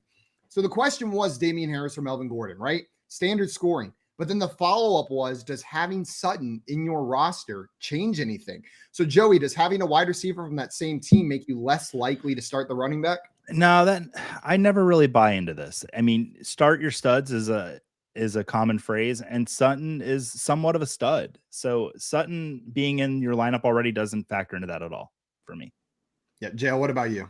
Yeah, I'm with Joey 100% here. I'm typically, if you have two wide receivers in the same team, you want to look at how they're going to eat into each other's target share and how they might limit each other's upside with just volume. But running back, wide receiver, unless it's like a situation where your running back is really prominent in the receiving game or really a big piece in the receiving game on their team, I'm not too worried about it. Not too worried about it. I'm with you guys. Start your studs. Start your studs. Let that maybe be studs. maybe let that be a tiebreaker decision, maybe. And with Damien Harris, Melvin Gordon, I'm leaning Melvin Gordon. And so it's not a tie in my mind. I'm going to start Melvin Gordon right there. But JL, to your point, with the wide receivers, that only goes so far as well. Like if I've got Jamar Chase and T. Higgins, I'm firing up Jamar Chase and T. Higgins every single week without even thinking twice about it. And if I've got Jamar Chase, T. Higgins, and Joe Mixon, I'm starting all three of them every week. You know what I mean? It depends on the offense, depends on the format. But how do you guys feel about that? Like 3 players from the same team. Would you be comfortable with Jamar Chase, T. Higgins, Joe Mixon in your lineup? In like a DFS type situation, no, I'm not going to do something like that. Stacking does become a little bit more important there, but you are also you're going to feel the effects of you're being attached to that offense and how that offense does season long. I'm okay doing that. Okay, throwing that in if those are my best players available. Yeah, it looks like we have a winner to our contest. They'll be joining us on the air very shortly. Morgan, Annie, can you hear us? Yes, I can hear you. Hello. Annie. Congratulations. You are the winner of our jersey this morning. How's it feel? Oh my gosh, it's so exciting. I've never called in and won something before. Well, there's a first time for everything. Yeah. We're gonna see what jersey you won. What team are you pulling for today? Before we reveal the jersey. I think I know. You know, well, Joe? I think it has to be the Ravens. Ravens. I was wrong. I thought you'd go for the Giants. Too many. Oh no, gotta be local. We got too many Ravens fans on here, but that's okay. We'll forgive it. I think we're ready to see which jersey we've won. We've got an awesome box break. Let's go. And we'll see what jersey you've won, Annie. Oh gosh. Oh gosh. Get in the game. Auto game. Yeah. It's gonna be.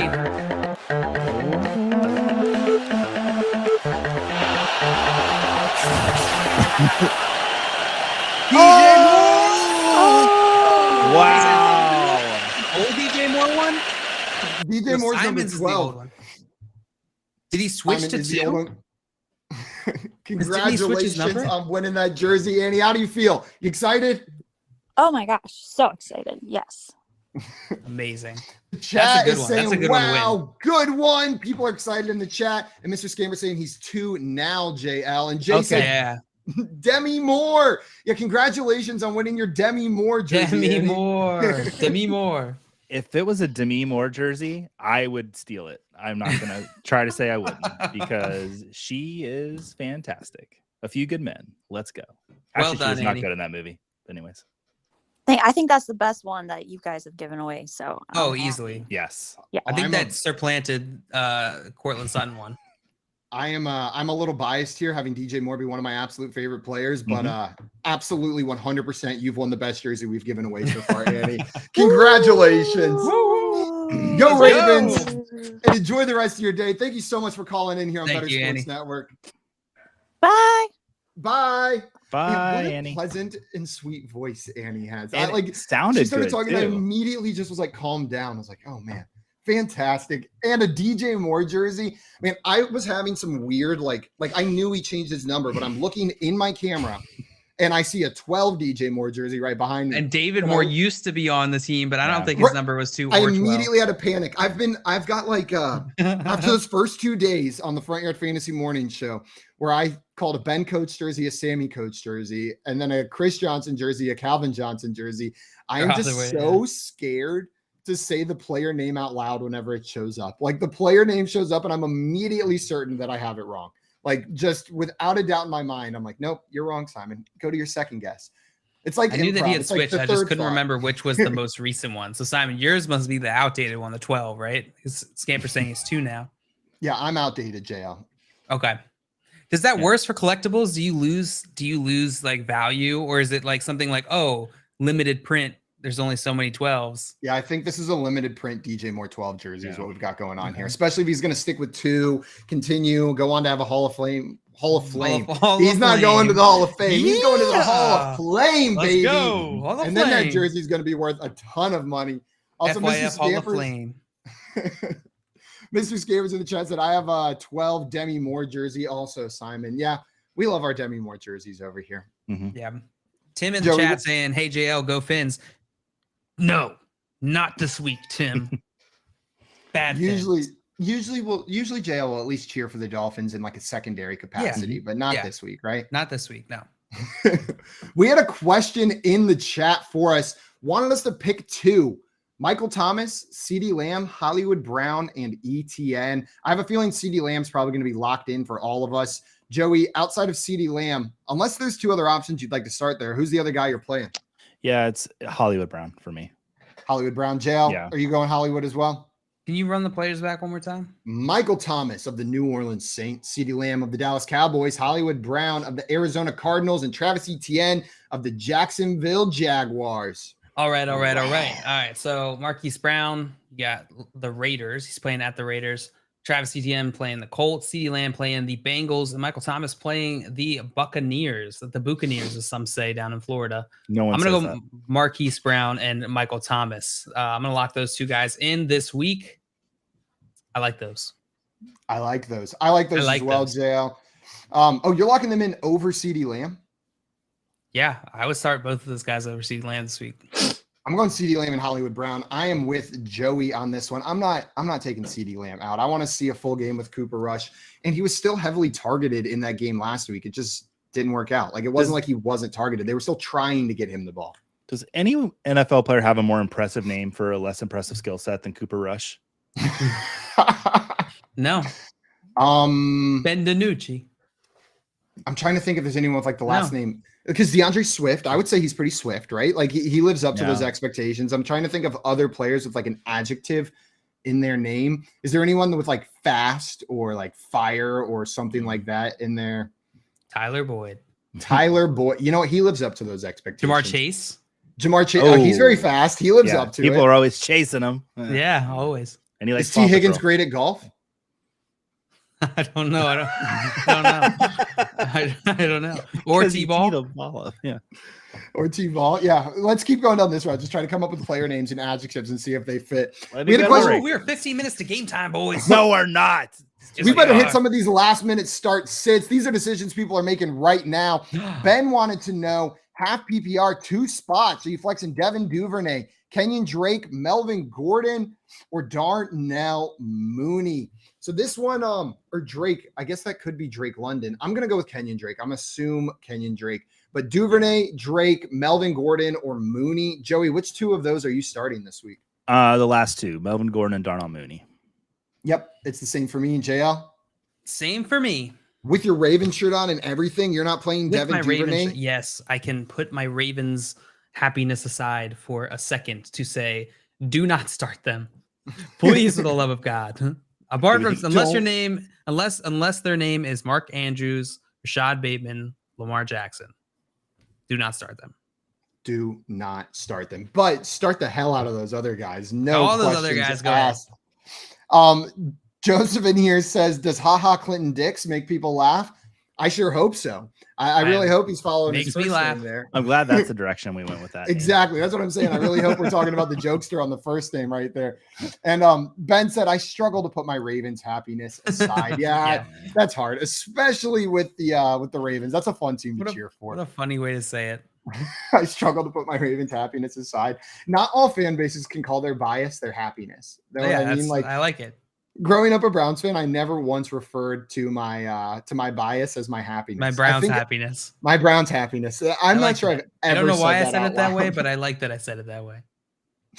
We had another Swift question here. So Swift, the news has come out that he is likely going to be active for this game, but probably on a pitch count today. Okay. Are you guys starting Deandre Swift, or are you swip swapping? Swip swapping, or are you swip swapping the official term to Miles Sanders, Hollywood, or Darnell Mooney? So they've got some good options there. Joey, are those options good enough to make you pivot from Swift? The only one that would make me pivot from Swift is Hollywood Brown, and I'm really thinking about that. He's in a great matchup, expected to be the highest scoring game of the day. I don't hate that either. Yeah, Hollywood was the name that I would think about doing it, and I probably would just for because I do think Hollywood's going to produce today. And if they got Swift on a pitch count and they take a lead on the Commanders, sorry, Matt Deutsch, I think Hollywood could definitely produce more points than Swift. So I would actually probably do that. Are you pivoting from Swift, or are you keeping Swift in that lineup? I'm keeping Swift in. You're gonna hate yourself if Swift goes off today. Yeah. I know he's gonna have a limited usage. I still expect him to get a decent number of points, and over those options, it's not worth the risk of benching him. I've said it on the show before. I've said it on every other show that we've done. But he says it every day. His name is Simon. I wake up in the morning. I'm gonna kill you, JL. Was that a Simon Says joke? Someone kick him off this show. It wasn't right a Simon Says joke. I never once said says. You said he says it every day. His name is Simon. Say says. You said his name. That is wasn't Simon, a Simon Says joke. It was says just something that you day. say every day. Say hi. I'm host today. My name is Simon. My name's Simon, and this is what I say every day. This is what I do. What are you going to be more mad about? Are you going to be more mad if you plug Deandre Swift in and he gets you 8 PPR points? Or are you going to be more mad if Deandre Swift is on your bench and he blows up 2 touchdowns, 25 plus PPR points? You're going to be way more mad that you took your first or second round pick, put him on your bench because you were worried about a pitch count, and plugged someone else in. So I'm starting Deandre Swift. I don't mind the Hollywood start here because that's still like a player that you probably drafted relatively early, but I'm still plugging Swift in. No questions asked. We had another question in here. Half PPR, Allen Robinson, Brandon Cooks, or Curtis Samuel. Joey, you going to give some more Allen Robinson love here, or are you shifting to Brandon Cooks? Because it's 2 players that you really like, right? Yeah, those are my 2 most drafted players in drafts this year, were Cooks and Sanders, or Cooks and Robinson. Why did I say Sanders? Where am I at? Miles Sanders. I'm on Better Sports. Where am I? Joey's favorite player, Miles Sanders. I will go with Allen Robinson. Oh wait, I've got Cooks 1 spot ahead. Yeah, that was Joey's live analysis. Jill, do you have anything else to add to Joey's point of Yeah, I would like to add. I'm gonna go Allen Robinson over Brandon Cooks. Suck it, Joey. I'm also going to go Allen Robinson over Brandon Cooks. And then Tyler in here. Oh, these are the questions that I live for. Know what I mean? We're not talking Allen Robinson. We're not talking T. Higgins. We're not talking Jamar Chase. Tyler wants to know Ashton Doolin or Isaiah McKenzie this week. Joey, Ashton Doolin with all of the injuries there. Isaiah McKenzie with Gabe Davis potentially out on Monday night. Where are you going? This is the type of a decision that'll help you win your week. So when I give you the wrong one, I want you to come at me and just like, remember who gave it to you. Me. Yeah. I'm actually going to go Doolin on this one. Dingleberry. So when McKenzie goes off because Gabe Davis doesn't start this week, I want you to come find me on Twitter or wherever. I'll be at Dunkin' Donuts Monday morning. Come find me there if you'd like. Starbucks. Yell at me, please. But Doolin. Hit that fun button for Doolin. JL, are you going Doolin as well? No, I'm not no Dingleberry. I'm going Isaiah McKenzie. Come on, Ashton Doolin. You kidding me, Joey? Isaiah McKenzie. Come on. I feel like there's a bet going right here. That's like good. Be made on air. I don't know. Animal noise bet. Loser has to make an animal noise pie next week on air. Pie to the face bet. You know what? Let's up the stakes. You guys down for pie to the face bet? Like just like a whipped cream pie. Yeah, whipped cream pie to the face. No, sorry, it's going to be a mincemeat pie to the face. Next week on air. You also have to bake it yourself. Now, whipped cream pie to the face. Okay, whipped cream pie to the face. PPR. PPR. Okay. All right, Doolin, McKenzie, straight up. You know what? And what happens what happens if Gabe Davis doesn't start? Does the bet get Davis? I gotta stick with it. Doolin. Yep. All right, I'm writing it down. Oh, I don't even have Simon, to play. you I don't have to. Do I have to pick a side? Can I pick a side? Pick a side.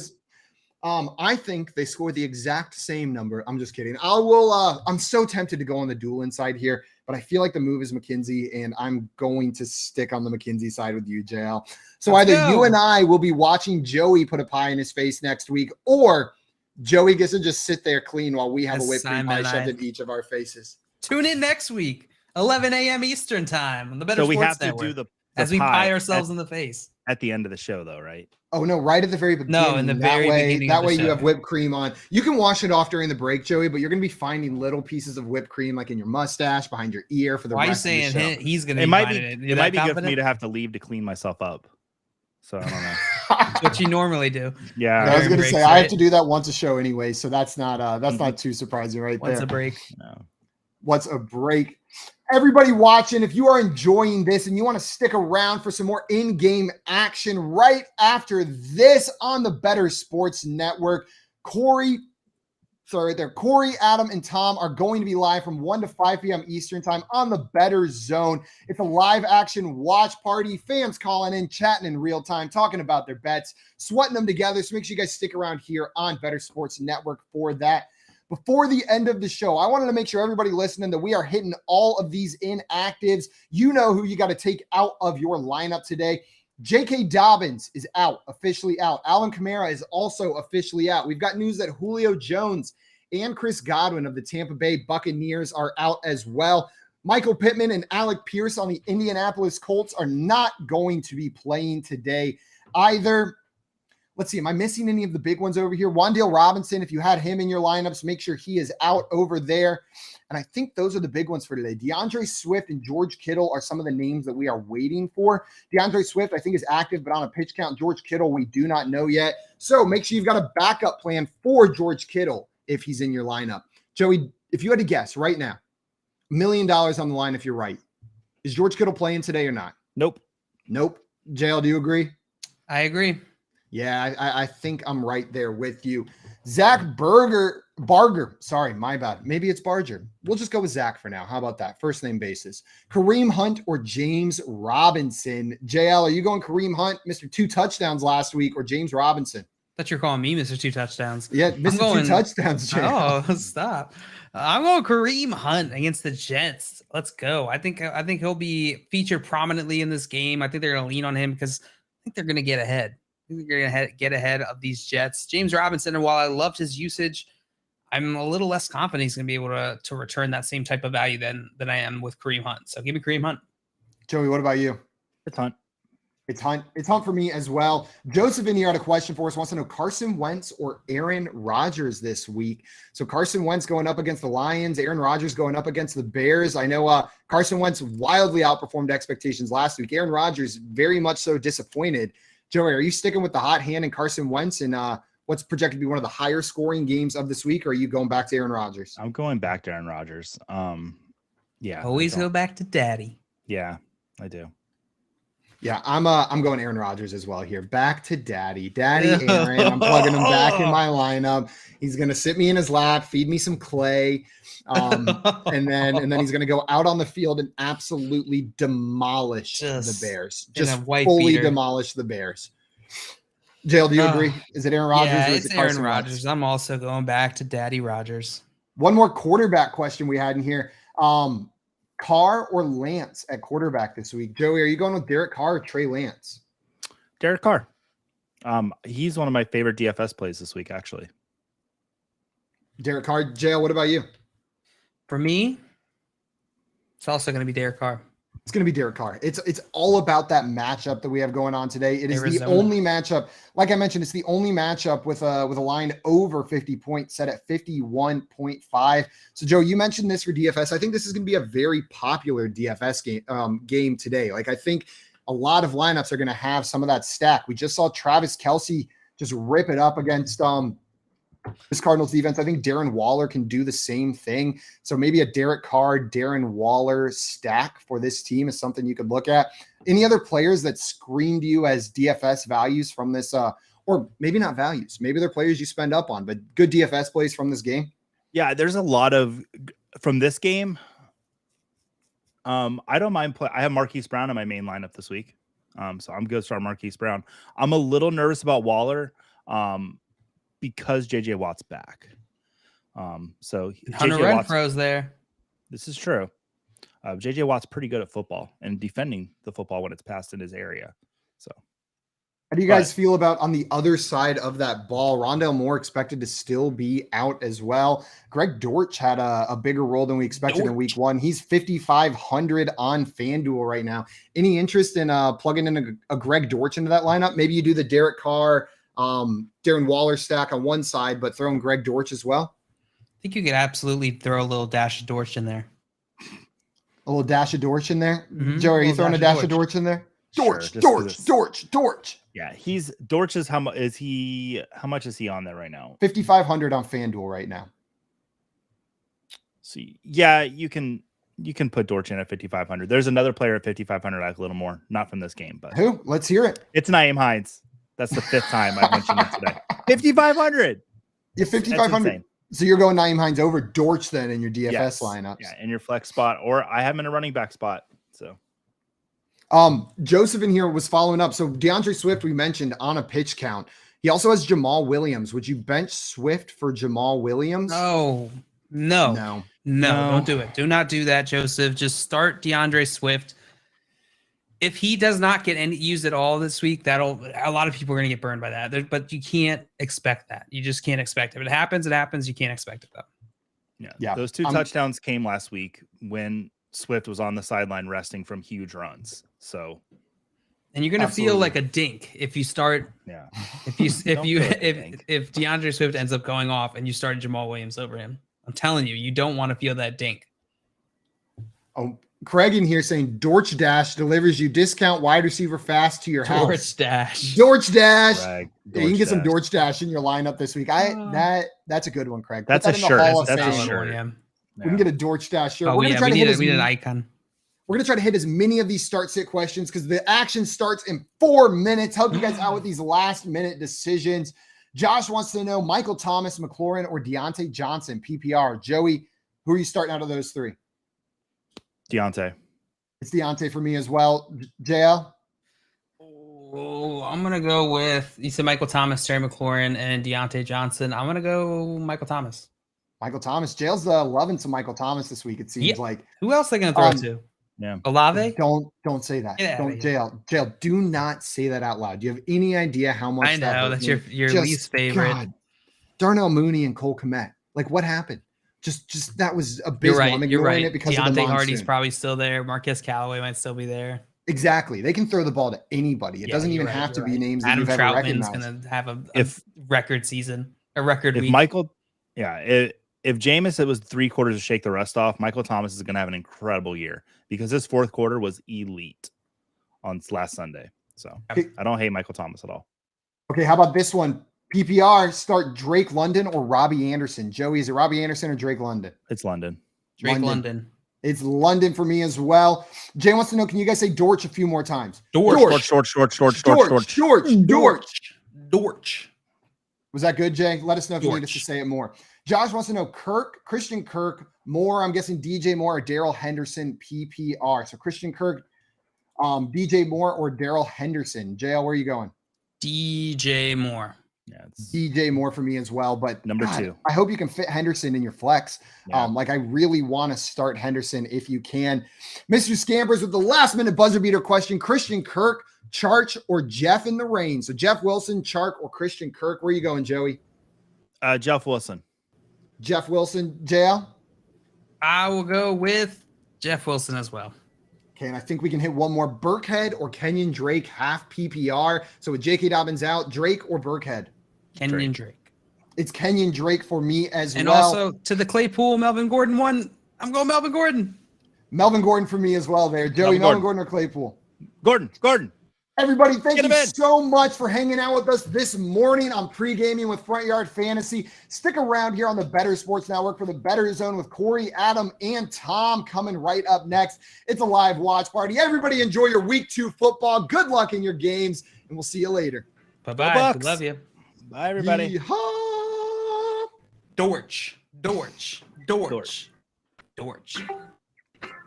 You guys heard of Dortch? 10 seconds. Dortch. What's the song playing? Oh, and we still go. Mr. Scammers, so thanks, guys. Dortch to you and yours. Dortch to you as well. And may the Dortch be with you. Dortch. Yeah. Don't let the Dortch